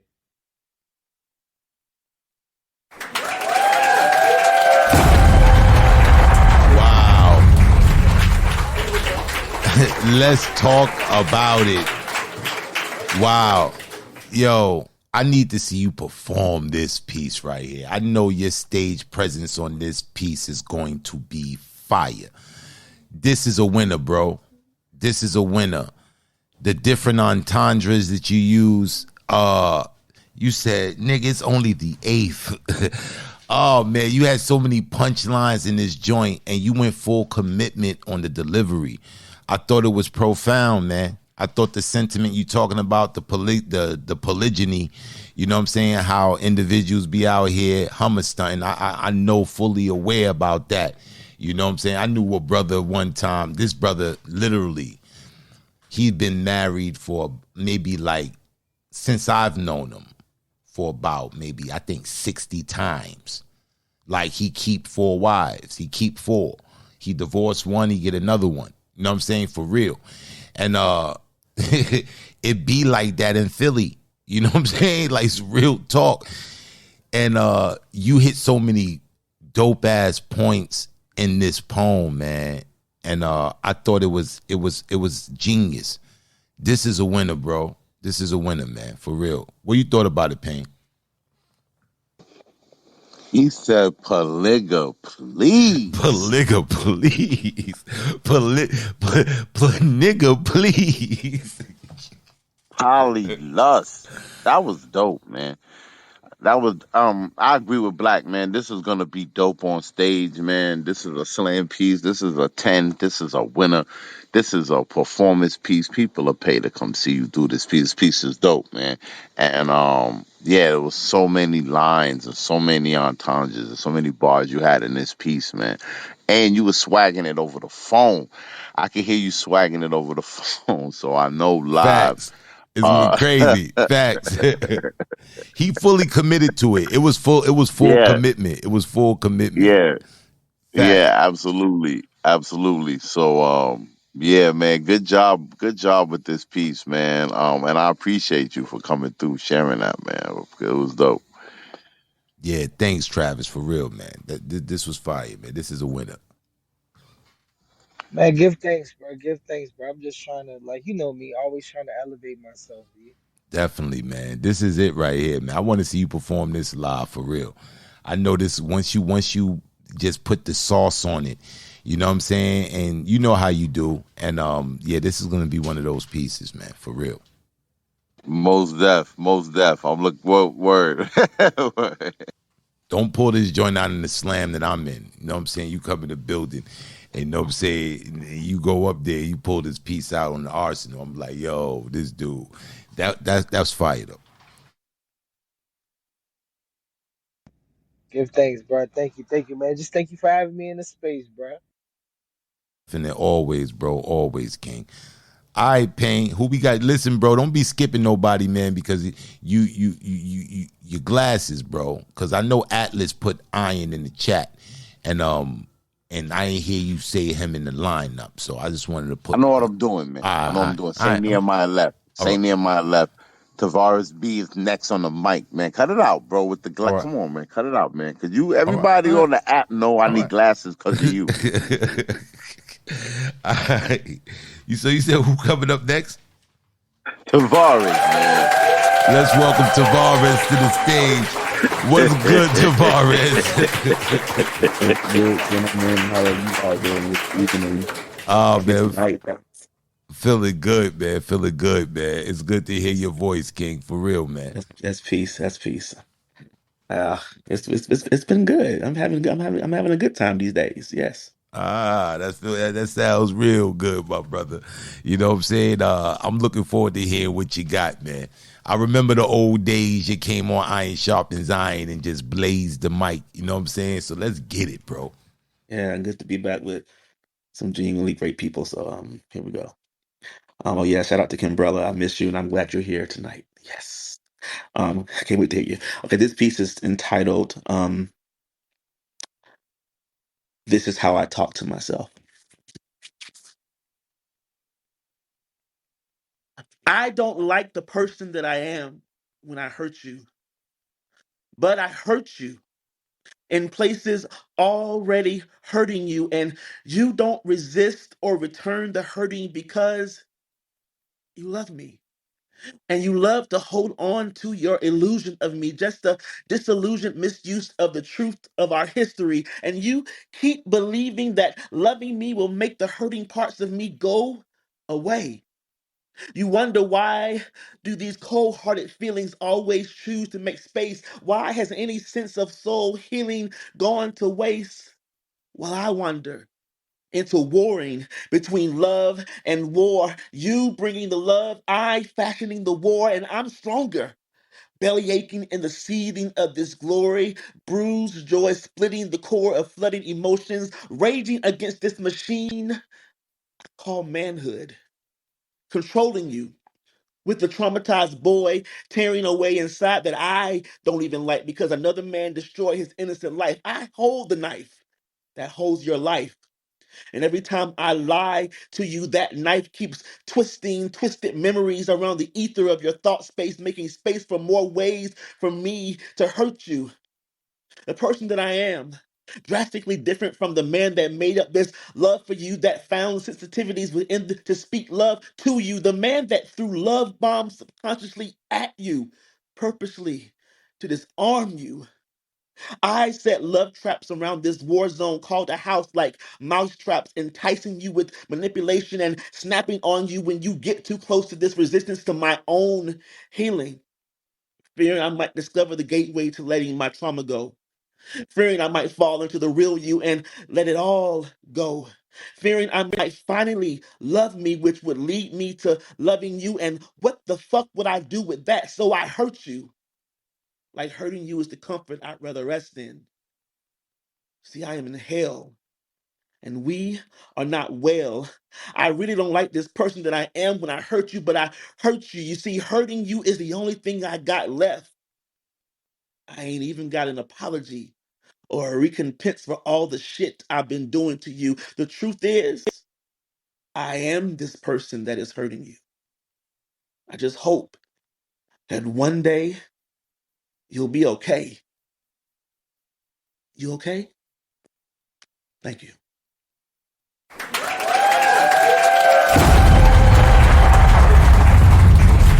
Wow. Wow. Wow, man. Now, tell me the name of this poem again, Tavares. The title of the piece was This is How I Talk to Myself. My God. So befitting. Profound introspection. Very, very creative. This poem right here, man. Wow, man. This got me thinking, like all the things that you brought out. And it's like the reflection, you love yourself. You having this conversation, and it's like it's right there face to face, like I'm naked, like a word I would use is being naked, becoming so vulnerable where you're putting it all out there. And wow, man, as far as introspection is concerned, man, this shit was profound, man. I thought this was profound. And your delivery, man, you stayed committed. This was fire. Payne, what you thought about it? It was indeed the delivery that sold a piece for me, man. Yeah, you sold a piece with your delivery, man. The sentiment of the piece, everything aligned, everything about the piece aligned with your delivery of the piece that made it palpable for me. That's the word that I want to use. It was very palpable, this poem. And yeah, man, Tavares, I thought it was an excellent job. It was an excellent showcase of delivery as well, brother. I appreciate you. Yeah, I appreciate y'all. You always give so much love, and I appreciate y'all. I really do. Yeah, man. Most likely, brother, and likewise, King. Yeah, this was dope, man. Yo, this was a great night of poetry, bro. This was crazy, man. Like, damn. Let me just reset the room real quick before we move on. This is Iron Sharpeth Iron. We're here on Clubhouse every Saturday, 9 p.m. Eastern Standard Time. So if you want to come and engage with us, if you want to come and spit your poem and get some constructive criticism, feel free every Saturday, 9 p.m. Eastern Standard Time. All right. That's for the people in the podcast land, so people know how to come to the show and they can engage. But phenomenal work so far tonight, man. This has been chock full of artistry. Who we got next, bro?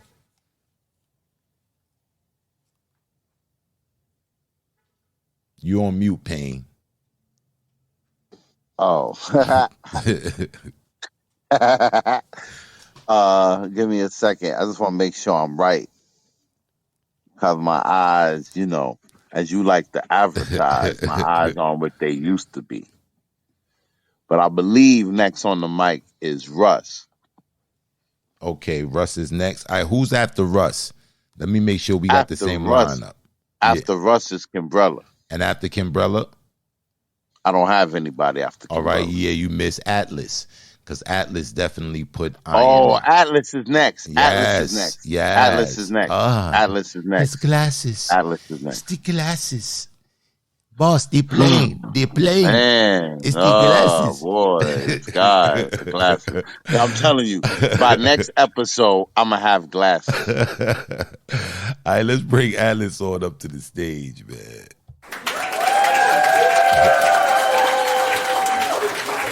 Loving the energy. Loving the energy. What's good, Atlas? What's good, brother?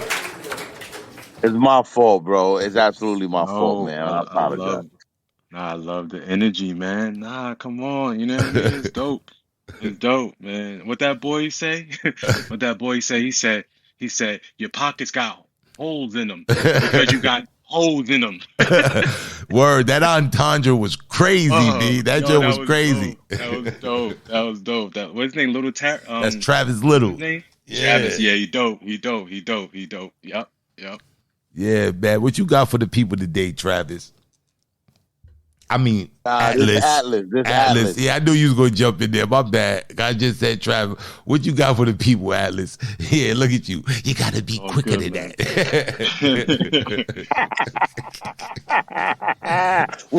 Where your glasses at? Yo, not everyone does it, but I still talk to God, and I'm a believer. So this poem is called "Let It Rain." It's kind of like a prayer. I was asking for forgiveness. I needed ransom. You know what I mean? But it's called "Let It Rain." Dear Ancient of Days, let your downpour beat my back wet. Let your heavens of heaven's moisture saturate my skin. Then maybe all this shame could shower away. Maybe this regret from my sins could one day wash away. Let this guilt corrode so your fire can live in my bone marrow. Let your sun shower bright in my darkest day. Allow pain in. It will make way for healing. Imagine if one of my ancestors cried and danced a jig and their tears filled up a cloud and it spilled over the brim. Let it rain. Today's forecast calls for heat. Took me years to break the weather front, so this will be supernatural. You know, supernatural. No ghost whooping. Listen, God's hands are molding me like clay, and yesterday I couldn't recognize the man looking at me in the mirror. The reflection different. So good morning, gorgeous. Share my world, but first take care of him. He's experiencing a lot of growing pains. Help him break through. We've been too strong for too long. You and me, we done had enough rainy days. So no more drama. What's the 411? For real, love. It ain't over till it's over. So when you hug him, make sure you hold him because he's fragile like a bomb, but dangerous like an unfinished poem. His skin, brown, rye whiskey, 100 proof, spirit, honey bourbon. His soul has been trampled on by the best, so you gotta get in line. His eyes are the color of those who've been disenfranchised, but you can still hear his smile from a mile. Because every letter he writes is lined with anthrax. The relapse always anticlimax, so I'm gonna leave all the suffering in the syntax. Let it rain. See, the sun don't dry nothing over here. Everything been fire, but I wrote this while crying. The humidity filled the keyboard. I dated hope. She broke my heart. I courted courage. She left gloom on me. I told my darkest secret to the wind. She put all the details on a billboard. So I had to push and pull myself together because these rhymes ain't for talent shows. I pour my soul and leave rings of grief on loose leaf. I just told you my age. I tried to do it my way, but it's always better Yahweh. So save this soul and resurrect the bones of this withered warrior. Let your son's millennial rain rain fire and sulfur down on me. Purify my heart, wash away that fleshly man and his wicked heart, and teach me how to love. No, Jehovah, teach me how to be loved, not to be puffed up in it with and without jealousy, and not to keep account of the injury, because, oh God, I added up. I grab an abacus and put power behind it. I divide the difference. I'm an improper fraction. I always multiply the negatives in my life and add the remainder. It's hard to get to the root of the problem. So catch me in your net. Teach me your order of operation so I can beat the odds, dear Jah. I'm trying my hardest to get to my heart. But every morning when I wake up, it's a cross of moat. I wear it on a sleeveless coat. Atlas.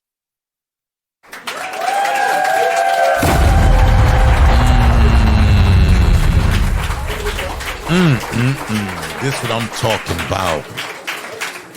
Atlas, bro, you know what it is with you? It's your cadence, man. Your cadence, man. You can say knick-knack, paddywhack, and you gonna make me feel it.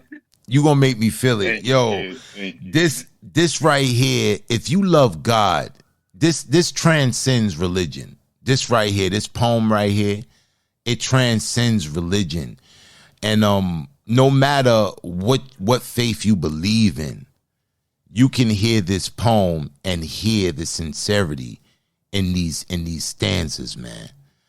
You said his eyes is the color of being disenfranchised. Yeah. That fucked me up. Right. That fucked me up. I was like, Brown.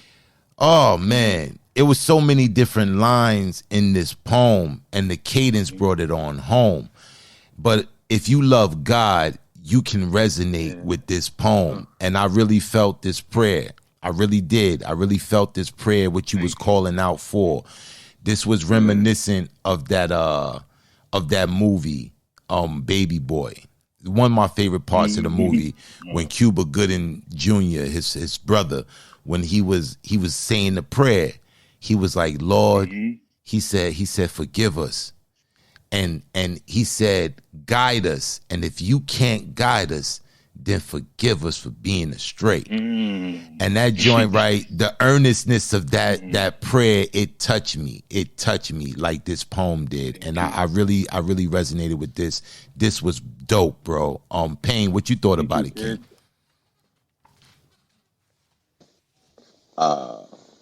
Yeah, this is another one of those situations where I felt like the delivery of the poem was everything for me. I don't know. It was a part in the poem where you went. It was a part in the poem where you kind of like. I felt like you went through like some R&B songs, or like you kind of like. Uh, it reminded me of like you. I think you said like no more drama. It was like that part in there. It really resonated with me because all of those things that you mentioned kind of was like not only besides those being like records that I relate to, but also the sentiment behind those songs or what those songs were Right. saying. I don't know if you Right. did that intentionally Nah, or it was kid. just what I heard. It's a whole Mary J run. But it's, Right, listen, we've been too strong for too long. That's Mm-hmm. God right, talking to Yep. me. That's God talking to me. Like, yo, don't sin. We've been too strong for too long. And then another one, you plus me, we done had enough rainy days. So no more drama. What's the right. 411? For real love, it ain't over till it's over. So when you hug That him, you know what part. I mean? Listen, because he's fragile like a bomb, but dangerous like an unfinished poem. An Mm-hmm. unfinished poem is dangerous. Come on, Indeed. right? Indeed. Yeah, that part right there is what really reeled me in. Uh, it really got to me, man, because I guess it's also too. I guess the suffrage that we know Mary for, or at least the suffrage we know Mary for experiencing in her music, and just the sentiment of your poem. It was just all dope, man, and I just Thank you. appreciated the art, the art. You taking those records, especially, and kind of putting them in there with that because those songs resonate with me, and I just kind of just dug where you was coming from, putting those particular songs Right, in that part, man. So I right. appreciate you, man. No, we like so don't choose them just to choose them, but choose them for a reason. You know what I mean? Mm. Because Yes, sir. me, Yes, right? sir. Indeed, man. I feel your Thank you. I passion, love Atlas. y'all, man. I Love love you y'all. Y'all too, from New King. York? You Most all from New Def, York? Brooklyn, Yes, baby. sir. Yes, Yo, we sir. got a link. I'm What are you from the talking about? We VA. got a link. Most We got a definite. link. I live in Westchester. I live in Westchester. You know what I mean? Yo, Almost definite. Io, Yonkers, in Mount Vernon. Yeah, we right here. Yeah, I live in Sing Sing. We live Ah, that's right. awesome. Oh yeah, yeah. Yeah, yeah. Let me It's see. lit. Most definitely, bro. Most Facts. deaf, kid. Yeah. Yeah, You know the bro. energy. When you feel the energy, you know what it is. You know what I mean? Facts. Facts, Yeah. bro. And I definitely feel that energy, King, man. I appreciate you, man. I do. Yeah, man. This been a phenomenal night of poetry, man. If you guys didn't know, if you didn't come in the beginning of the show, you didn't know, Iron Sharpeth Iron is now being broadcast as a podcast. So it's gonna be everywhere. It's gonna be, on Spotify, it's gonna be on Apple, it's gonna be on Amazon. It's gonna be pretty much everywhere. So, if you guys got products, I didn't mention this earlier, but if you guys got products, you guys got new books out, you guys got, new EPs or whatever, put it in the chat. Let me know about it so we can shout it out, because we want the people to hear about your work and we want the people to get familiar with your artistry. So this is what we're trying to do. This is an attempt to bring what we do and get a larger audience so more people can recognize what we're doing and we can inspire more people. So thank you guys for that. Okay, who we got next, Payne, on the mic? All right, next on the mic is Russ. Let's bring Russ up to the stage.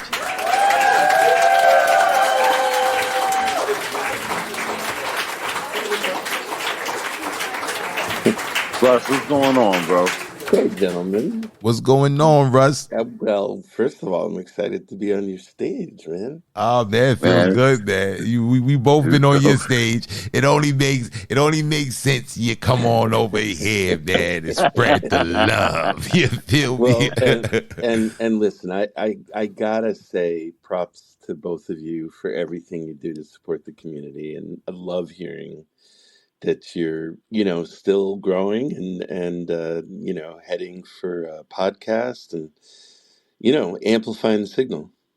I really appreciate it. Definitely, we appreciate you too, Russ. Definitely, man, your contribution to this art form. But yeah, what we got today, man, I can't wait. This is going to be very interesting. We're gonna stick our teeth into this, Payne. We got him over here now, Payne. We ain't over there. We got him over here now. That's right. Let's give this poem a real good listen. Yes, let's go. Well, and not for nothing, but I know what it takes to be paying close attention as long as you two have been doing it tonight. And that's that's a practice. All right. This here is called The Thinness of Paraffin. I told Icarus, relax, it's just wax. A dream of wings is more real than any realization. All of creation resides in imagination. Imagine an earthen vessel thrown on divinity's wheel, clay shaped like the universe, glazed with cerulean sky, dappled in blood, fired in kilns. Earth, air, fire, water as elements of revolution without which there can be no identity. Some fights for selfhood result in hard-won first names only. Do you know Dave? Dave was a potter, the most renowned of the black potters of Old Edgefield in South Carolina. He knew. Confederate slave owners literally made a crime of black slaves learning to read and write. Dave took the fight to them, inscribed poems into jars, fired with revolution in the stars, in Dave's far-reaching imagination. Let us take stock of our situation. Potters are all my relations, the two-leggeds, the four-leggeds. Potters are artists, dancers, physicists, poets. We carve identity marks into our creations so that all who hold our flights of fancy hands cupped and warmed by brimful ideas. No, they are in relation to our notions, adorned by inspiration. Our scrivened vessels pass from hand to eternal hand. We take turns drinking deeply or sipping. We are both sacred souls and sensate soma seated with sanctity. I salivate for rainbow essence. So sated, we settle and spread roots widely like banyan trees. Perhaps we're all always reaching for connection. Aren't we imagination vessels thrown on local wheels, fired in furnaces, and finished ugly or beautiful? Might we trust the design? It's fine. There is no notion so bold these bowls can't hold. Nothing exists outside of imagination. And yet, we are beset by irrationality, not properly guided by intentionality. We don't seem to know when to close our eyes and take fanciful flight, which cognitions to stir solely in our bowls, and which inspiration to ladle from humble vessel to pour out into material reality. Take wax and feathers. A dream of flight would be more real than wings of Icarus. Better to hold some flights of fancy lovingly in imagination. Beware the longing to be God, lest we forget that we are already divinity. And in forgetting, we lose communion. We are cast into the void, ashamed of our nakedness. Then, frail and human, panicked, imagination becomes the domain of chimeras, of ghouls, and we are recast as fools. Wax and tar and feathers, tar and feathers, ambition and contrition drive our ailing condition, and then we're on to dreaming of ammunition, profound abnegation.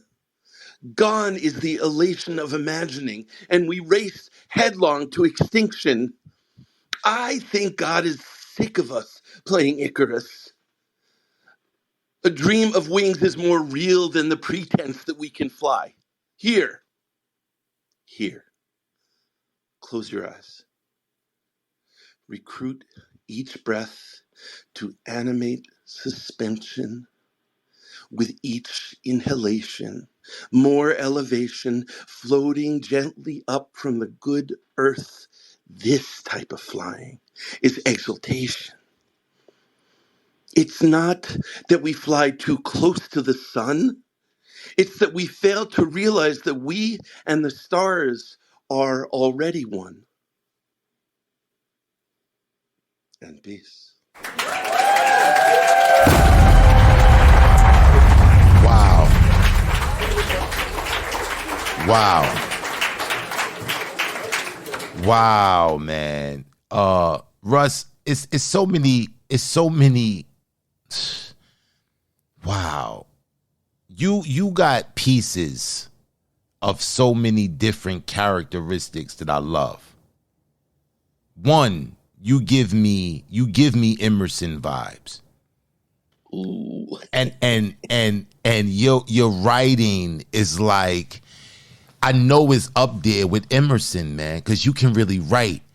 But I see that you really met the challenge with matching the intensity of your delivery with the words that you wrote. I saw the effort. I really felt the effort that you made in trying to match the intensity of what you wrote to be able to deliver it like that. And my brother, you kept it engaging. So many different parallels. I mean, the Potters, the lucid imagery, you know, the delivery was spot on. What's that line? You said gone. Just finish this line from, you said gone is the elation. You said gone is the elation of. Yeah, Let me find it.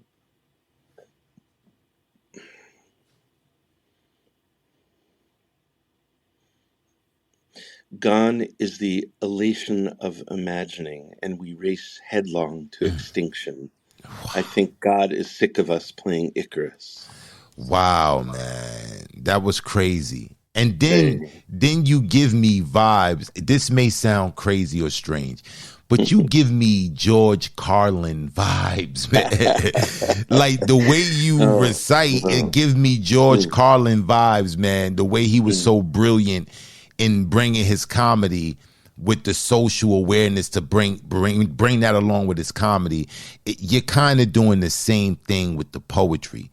This wasn't an easy feat, and I recognize the effort you put in this poem, man. Well, I'm seriously humbled by these comments. Thank you for saying so. Most definite, my brother. This was profound. Pain. I know you about to sink your teeth into Russ right now. I know. Go ahead, bro. You got it. Listen, there's so many things about poetry that I like that you do. And that is what really displayed itself in this piece. There's a run that you do, and I couldn't commit it to memory, but there was a run of alliteration you did with S words. And I just was so entertained by that part of the poem because when I thought you were going to stop, it was like you skipped a line and then you picked it up again. And I was like, oh, this guy. But yeah, man, it's just like, it's these little, I'm trying to remember. You said nothing can exist outside of imagination. Yes. And that made me say, that's a poem. When you said that, I Facts. said to myself, that's a poem. And there were parts of the poem where you kept doing that. And I thought I was gonna be able to hold them all in my head, but I couldn't. But uh it was just so many little jewels that you placed in the poem. What was the line? I'm sorry, I don't remember. There was a line you said. I think you said the universe was glazed or something was glazed. Oh, imagine an earthen vessel thrown on divinity's wheel, clay shaped like the universe, glazed with cerulean sky, dappled in blood, fired in kilns. That was so visual. Yeah, that's Emerson, man. He give me vibes of Emerson, man. Like you start talking like that, you're like, what? Like, wow, man. Well, you know how much I appreciate this kind of good listening. You too. Yeah, man. This was the kind of piece you re-listen to and you just find things in it that you just enjoy. It's like popcorn, man. And then on top of that, it's the sentiment in the poem and the point that you're bringing across. Indeed. And I enjoy when a poem, has sentiment and has value, but it's also just entertaining to listen to it. Just, the writing is entertaining. And like I said, it was just so many things you did in the poem that I enjoyed, man. I appreciate you, Russ. Thank you very much, gentlemen. And again, thanks so much for what you're doing. Most definite, my brother. Thank you what you're doing too, man. Y'all check out Russ at Poem Exploders. That's every Wednesday, right? At 9. Well, I've been on hiatus on that one, and I'm kind of on the fence about whether to bring it back or bring a new project. I got energy for something, and I feel like there's other areas to explore. I'm continuing doing Wounded Healer Poets Brigade along with Miss Lady on Saturdays at 10 a.m. Eastern. And so, I may do some more rounds of Poem Exploder, but I may bring something else on. Definitely, man. But we appreciate you though, Russ. Definitely, man. Y'all check Russ out, man. And if you're off off of Clubhouse. Check him out also. You can check him out on Clubhouse and get in his rooms, man. Very informative and very deep dive. And we love it, man. We definitely appreciate what you contribute to this genre that we love so much, man. Hey, it's mutual. You know that. Definitely. Absolutely. Absolute truth. Absolute truth. Thank you, Russ. All right, Payne. Who we got next? I know we winding it down because, you know what I'm saying, I got the alert from Progressive. That said that our insurance is pretty much paid in full. You know? Yeah, it's been a minute, man. It's been a minute since we had microphone damage. You know, no, we it's had been a minute. it last week, but you wasn't here though, man. You was out doing your thing. But we had that, you know what I'm saying? And good thing I paid the bill. That's why I paid it twice. I paid for last month and then I paid for this month in advance. So I'm glad I paid the bill for that insurance. You know what I'm saying? It's looking So we like good. this is the close. It's looking like this is the closer. I mean, rightfully so. I mean, who else would you think that can close us out like this, you know, with this intensity? Let's just bring her up to the stage. Our insurance is paid in full. We're fully covered. I'm not worrying about the damage. Let's bring the dynamic. I'm looking forward to Kimbrella to the stage.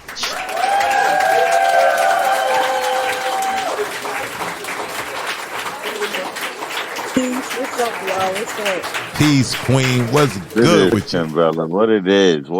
It's good to see you, man. Oh man, it's good to be here. It's good to be in the company of good people. I just want to shout both of y'all out, the entire room of everybody that went. Amazing poetry. But Russ, man, that line is going to forever stay with me. I think God is sick of us playing Icarus. That line personally did something to me because it makes all of us take accountability for not stepping up and being who we're designed to be.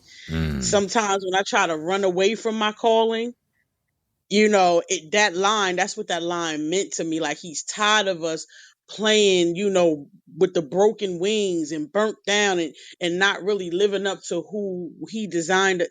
Man, shout out to you, brother. That was phenomenal. Definitely. That was yeah. Indeed.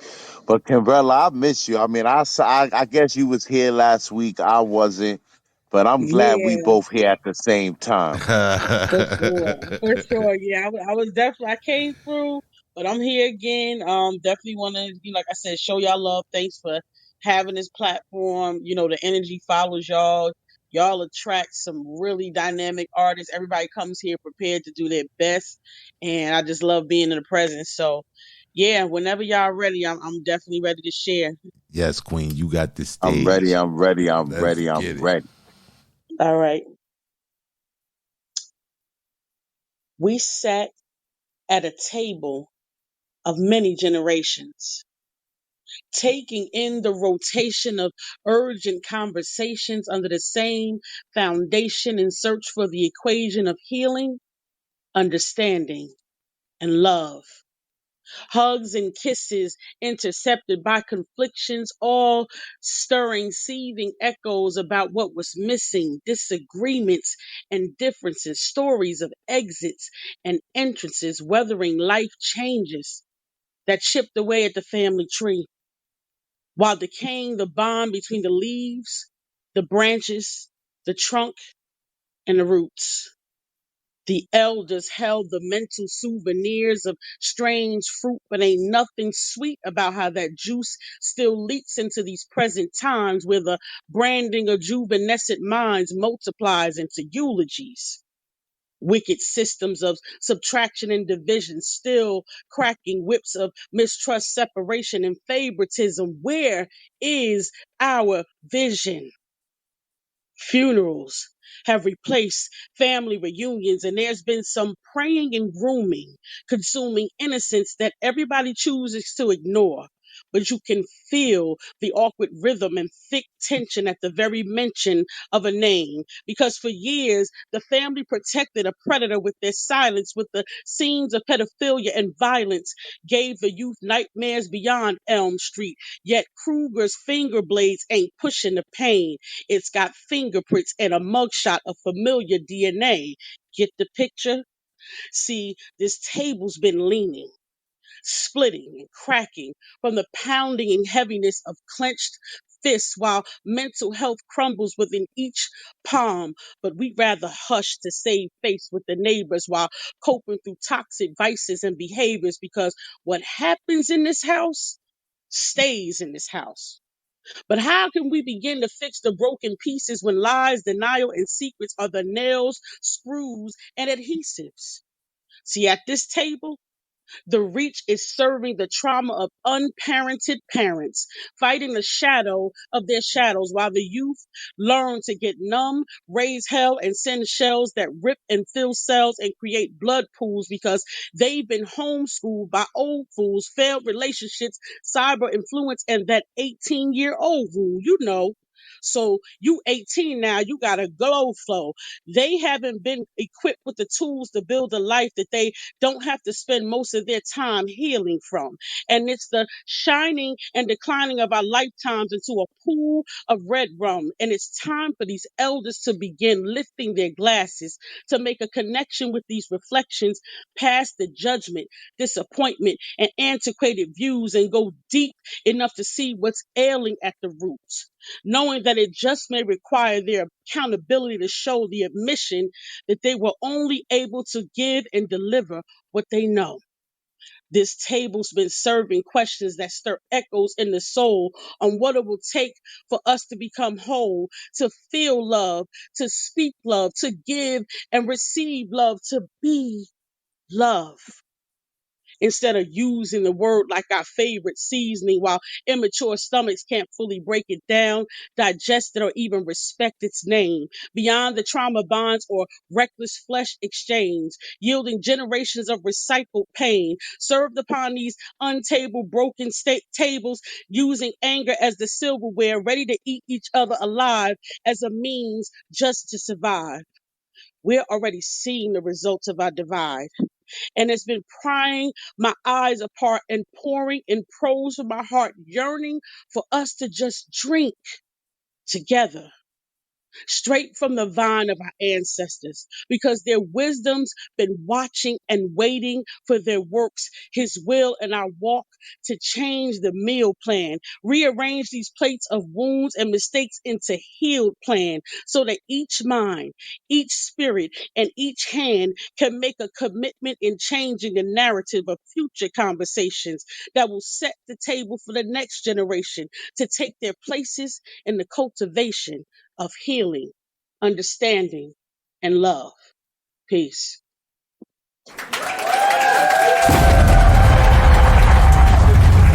My God, we got to talk about this, man. We're going to have to talk about this. Some of these poems you just can't fly by, man. This is a conversation. Kimbrella, my goodness, man. The parallels you made a few of them. The tree trunk, the being not being able to digest the love and everything. This, when I first heard you, like the first few stanzas, I was like, this encompasses legacy. All of the things that we do as a cycle, that we create this legacy, but all legacies are not good. Exactly. And it's some things that we need to change. And I love the fact that you pointed out the 18-year-old rule. I thought it was just me. I thought it was just me that in the Black community, it seems that, we treat our children. I wrote something on this. This is way before I even became a poet, when I was just trying to just think and just write my thoughts. I thought about our community and how in our community specifically, we tell our youth when they're young, before they turn 18, you're a child. Stay in a child's place. When grown folks talking, shut your mouth.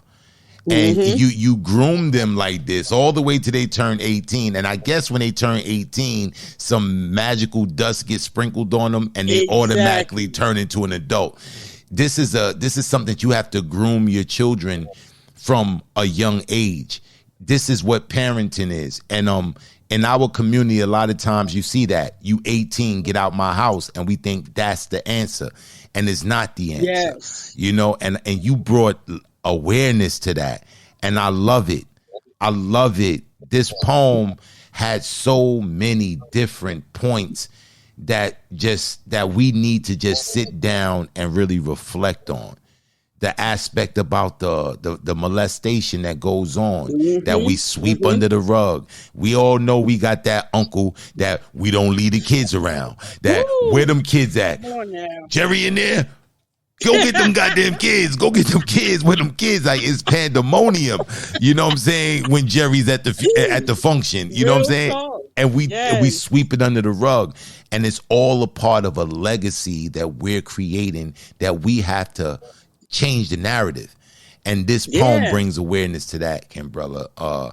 This was phenomenal. As always, you always keep me sated with your poetry. I'm never left wanting more. I'm always full to the brim, and I'm stuffed. Like I went to Peter Luger's and had, you know what I'm saying, a nice porterhouse. And for real, I'm full. And this was profound, Queen. It was profound, man. Payne, what you thought about it, bro?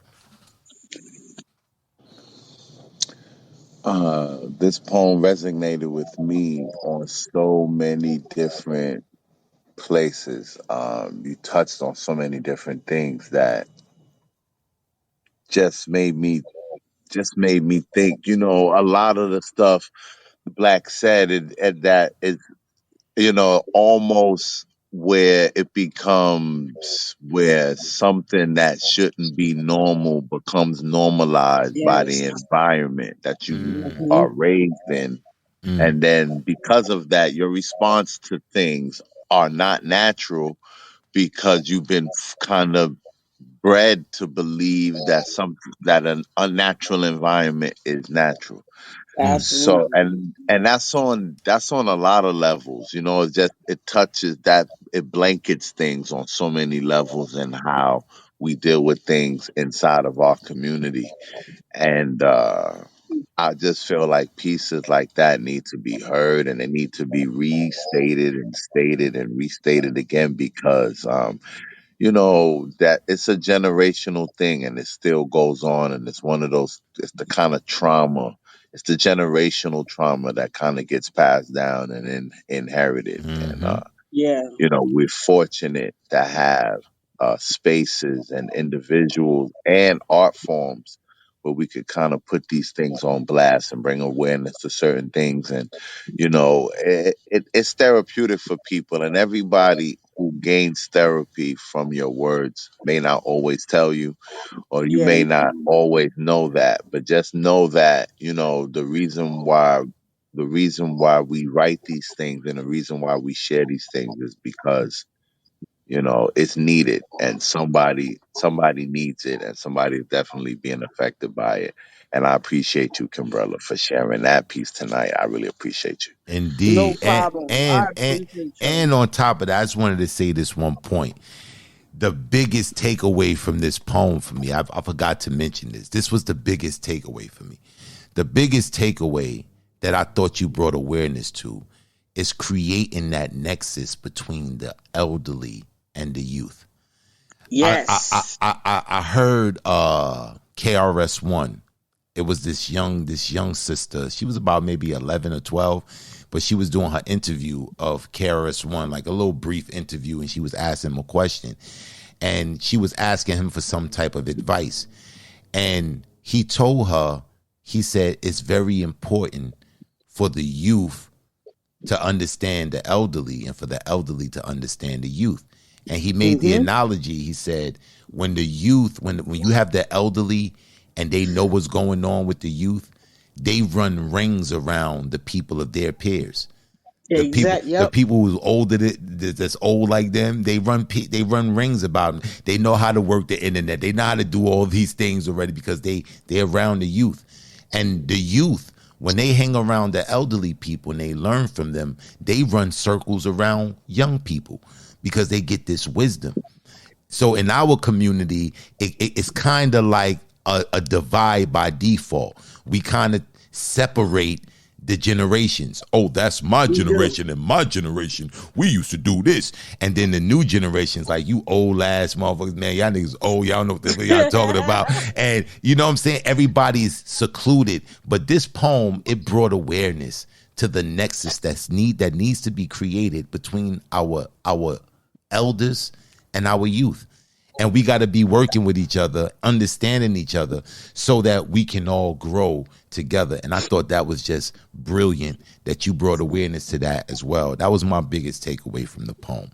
Definitely. Absolutely. No, I appreciate it. I just want to say, I think we got to realize that the duality is necessary. You think it's by accident that, we're birthed into this world, we're infants, crying in diapers and crawling, and then we also exit the same way. That's not by mistake. It's because of the necessity of what you just stated, that we all have to learn. We're here to learn from each other. It's impossible to think that you have two different extremes of the elders and the youth in this world, and there's no means to communicate. There's no means to see a point, or even, just sit here and listen through the changing times. And I also realize, like you said, the unhealthiness of the legacy that we sometimes carry on unknowingly without somebody stopping and thinking. And I started doing that when I had my daughter. That's when I realized, like, how unhealthy certain things I grew up with were. Like, let me just sit down and look at this for what it is. Like, do I really want to put this on my child and raise her with that?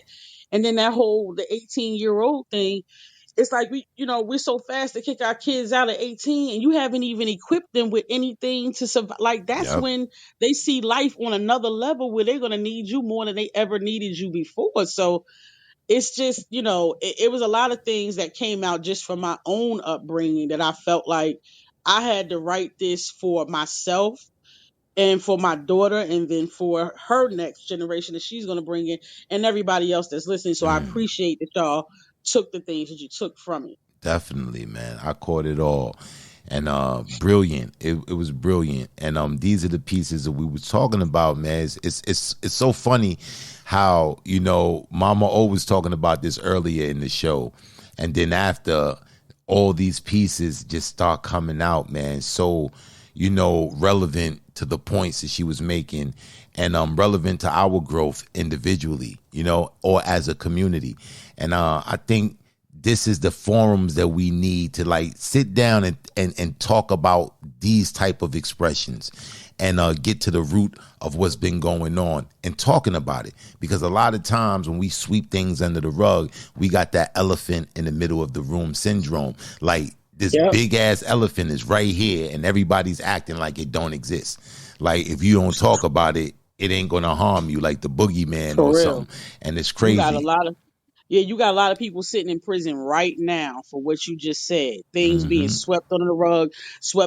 They carried it, and something so small triggered all these years of pain. Because what happens in the house stays in the house. We ain't supposed to talk about it. You ain't supposed to go to psychiatrists. You ain't supposed to do none of that. And now you got alcoholics and drug addicts and women who are promiscuous and children who are out there selling it. All these it's gonna come out. Pain is gonna come out voluntarily or involuntarily. I agree. I agree. It's coming out whether you like I always say this. I say that the transition from adulthood, from boyhood and girlhood to womanhood and boyhood to manhood, that transition is going to take place whether the mind is ready for it or not. The physical transition is going to take place. So if you don't prepare your children for the endeavors they're about to face and encounter, you're doing them a disservice. So this poem hit all those points, man. Great job, Kimbrella. Great job, man. As always, man. Thank y'all so much. We appreciate it. That's why we get the good insurance. We don't buy the bullshit. We get the good one. You know what I'm saying? Well, I appreciate everything y'all do. Shout out to Mama. Oh, I love you. Shout out to y'all again for holding this platform. It's an excellent platform. Y'all should be proud. Thank you, Queen. We appreciate you so much, man. We love that sentiment. All right, Payne. I think we wrapping it up. You got any surprises? Because you know how you do. You be coming out I at do the have end. a surprise. See, I knew it. I called it. I knew you had something up your sleeve. What's going on, man? I do. Who you got? I do. Who you got, Uh, Coming to the stage is our brother, closing us out for the night, Geronimo Tap. Oh, it's about to go down. What's good? Geronimo, what's good, my brother? It feels so good to be on this stage to be back. Oh man, it feels complete now, bro. You know, we had a day show up, Kimbrella showed up, Geronimo showed up. It feels like that old thing back, bro. What's good, Yeah. Geronimo? It do. I'm good, man. I'm good. You know, did a couple of open mics locally. You know, I somehow I got nominated for a poetry award, man. Oh snap! It's about to go down. Hold up, you guys send me the link, bro. I gotta vote for you, man. Send me the link. Tell me what I gotta do, man. This is for the people, man. We gonna vote for you, man. Yeah, send I'll that. text it to your line. Yeah, I'll definitely send it. Can I share a piece? Is that cool? Of course. Man, Let's go. Yo, bro, you He's taking the first. us out, Yo, man. you taking us out, man. This is the first let it runner be up. heard. This is the first runner up to the Grand Griot. This ain't no light by no anybody on the stage right now, man. You know what I'm saying? Go ahead, King. The stage is yours, bro. Let's go. Thank you, sir. This piece here, I've been wanting you guys to hear. This called Writer's Block. So I thought I had been dealing with some writer's block. I was going to jump on Clubhouse, but I stopped when I seen so many poets had all these other writer's block. Some houses disappeared, so we holding spaces with no title to the room. So I called a brother a beat. I asked him to bring the title to the room. He must have misheard, because when I seen him in the space, he waved and brought a title to the moon. Wallace said a prayer. He brought a Bible to the room, then roared out a poem that sounded like it was a lion in the room. Symbolic was on the sweet, like he was writing with a broom. Omari's locks grew back. Each lock had a pen and a scroll attached. Calligraphy so bold, in fact, the only words he said to me: when you perform in a deed, Geronimo, ain't no holding back. Mojave agreed and co-signed it with a honey dripper logo, Gold Shine, and said, just wait until the gold is the gold diamond. Artie and Marielle was sparring. Artie had 9 tails. Marielle was full gi, katana blade, wind blowing in a cherry blossom garden. Sincere was playing chess with an abacus. Asked me if you wanted to play, you can get on after us, because it's up and it's stuck, and I got a class to teach etymology, calculus. So I pinged in Akil and Big Crave. They popped up like Lazarus. Then Jinx, Just Jason, and Atlas listening to Lucille's son on repeat, breaking generational curses for practice. Essential was loading up his gun, loading up with potential. Took off the safety and pulled the trigger, and the bullet turned into a missile. Enshrined on the side, it said, success ain't accidental. Coincidental, Mike Gwynn was saying, who wants some Adebo? Who's next? Russ said, shit, me. And let me cash in on this here microphone check. Spit Raw said he was waiting for his next challenge. But he did it without punching anybody or calling anybody an amateur. Nate said fight night is any open mic night. No need to open up your calendar. Kai power level was over 9,000. Said if he popped a green sensu beam, then he's never running out of stamina. Dr. Tariq did a poem, so creative and innovative. It was fire but crazy because we understood it, and he said he wrote it in a new language he created. Poetic Black and Written in Pain came through like To the Hard Way. Performance was enormous. They definitely gave us audio Broadway. I made the this to go so hard face. This In between something stinks and rocking a solo on the guitar face, and I was stuck. Payne said he was the rock, and Black said he was the hard place. Rafa and Beard Guy did a perfect performance and took off like a car chase. Bars gave us bars on top of bars like prisoners on yard day. Bars gave us bars like bars when alcoholics have a hard day. Bars gave us bars on top of bars like there was a glitch in the Matrix on Groundhog's Day. Everybody's mic was flashing. Without us asking for love or flowers, the stage just burned on for hours. Nobody was bothered. We was just bonding. No negative responding. Timothy poured out his heart. Deep, raspy, sounding and sounding. There was some poets I left out, and I apologize, but I wasn't counting. I just marveled at all this talent around me. So I put up the poster that says, "Love on your community is wanted." And I just set the motherfucking bounty. Boom.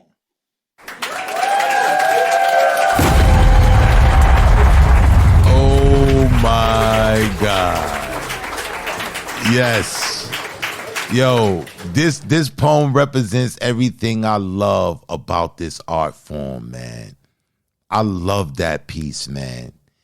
Being the fact that you shouted out so many different people, so many different artists, and it was all love, man. It was all love, man. And this right here is something that's needed at this present time. You know, dealing with the poetry community on Clubhouse. This poem right here, man, was so necessary. And it was so, you know, so genuine, man, and heartfelt. You know, this is the right word for this, heartfelt. Because I felt this. I felt the heartstrings. I don't know if you felt the pain, but I felt the heartstrings. He was mentioning these names, and then I'm sitting here reminiscing about the trials that we all went through in the competition, just to say. And you know, the little trials we go through off on the app and things. And this piece right here, it just felt so genuine. It felt like, yo, we all here, man. We all got skin in the game, and we can all get together and be together, man. We could do this shit together. And I really dug the sentiment of that, Geronimo, man. Shout out to you for writing such a phenomenal piece, man. Heartfelt piece, man. I really appreciate it. Payne, what you thought about it, man? And you shout out Black and Payne, so you know me. You know that was a 10 all day. You know. Yes, sir. Yes, sir. And the lady Yeah, version. man. That piece, man, it's everything I dig about you as an artist, man. Just your sense of community and camaraderie and your appreciation for the art. And you always been the guy that I saw as, like, you know what I'm saying, no matter what's going on with who, you fuck with everybody. And that's that's not hard. That's not easy to do. That's not easy to do. But I commend you, man. And yeah, man, I dug that piece. And it take guts to put Payne and Black in your poem in these clubhouse streets. So, I appreciate you, man. And man, I've been a fan of your poetry since day one, man. And I've been a fan of yours since day one, man. And I appreciate you, man. And keep doing what you're doing, man. And keep fucking up them real world stages, bro. Facts. I know you killed, bro. I know you killed, man. Yeah, we definitely voting for you, Geronimo. We got you 100%, my brother. You definitely represent what we trying to represent, man. We want you to win, man, these poetry awards. So I'm definitely putting votes. If I could vote every day, I'm voting every day. Let's get it. Hey, I really appreciate that, y'all. The ladies version, please, ladies, queens, don't feel left out, because I got a version coming up. You know, that was the ladies version is the one that actually I started writing first, but this one came out quicker, and then I want to take my time with the ladies, if I could say so. Most definite, brother. You know you're supposed to, man. You gotta take your time. When you take your time with the ladies, everything just turns out right. You just gotta take your time. You know what I'm saying? Oh man, this has been a beautiful night of poetry, man. I want to thank all of you guys who came and performed on the stage, who shared your artistry. Like I said earlier, and I've been saying last week or the last few weeks, that this Iron Sharpens Iron is now a podcast. It will be everywhere. So whether you like it or not, everybody's gonna know you're dope. You know, you come on the stage and you spit your poems, everybody gonna know that you poet. So if your coworker hit you up on Monday morning and be like, yo man, I heard somebody on Amazon Prime and I was listening to this podcast and it sounded a lot like you. And it was some profound shit you were saying. You know, don't be surprised. So thank you guys, man, for showing out and really, you know, even trusting us, trusting the space to come and share your work in order to get that constructive criticism. And we appreciate you guys. We love you guys. Payne, you got any parting words for the people? Yeah, man, I appreciate y'all. You know, poetry. You know, we the people. So, you know, we wouldn't be here if you wasn't here. And I appreciate that, man. And we'll be here next Saturday, 9 p.m. Eastern Standard Time. And yeah, I was about to do the wrong take out. You don't even know I'm about to say the whole wrong stuff. Yeah, I know. I seen it, but I see you caught yourself. I'm going on mute now. All right, man. Thank you guys for showing out, man. And beautiful night of poetry, man. See you guys next week, same time, 9 p.m. Eastern Standard Time, every Saturday. Iron sharpeth iron. Love you guys.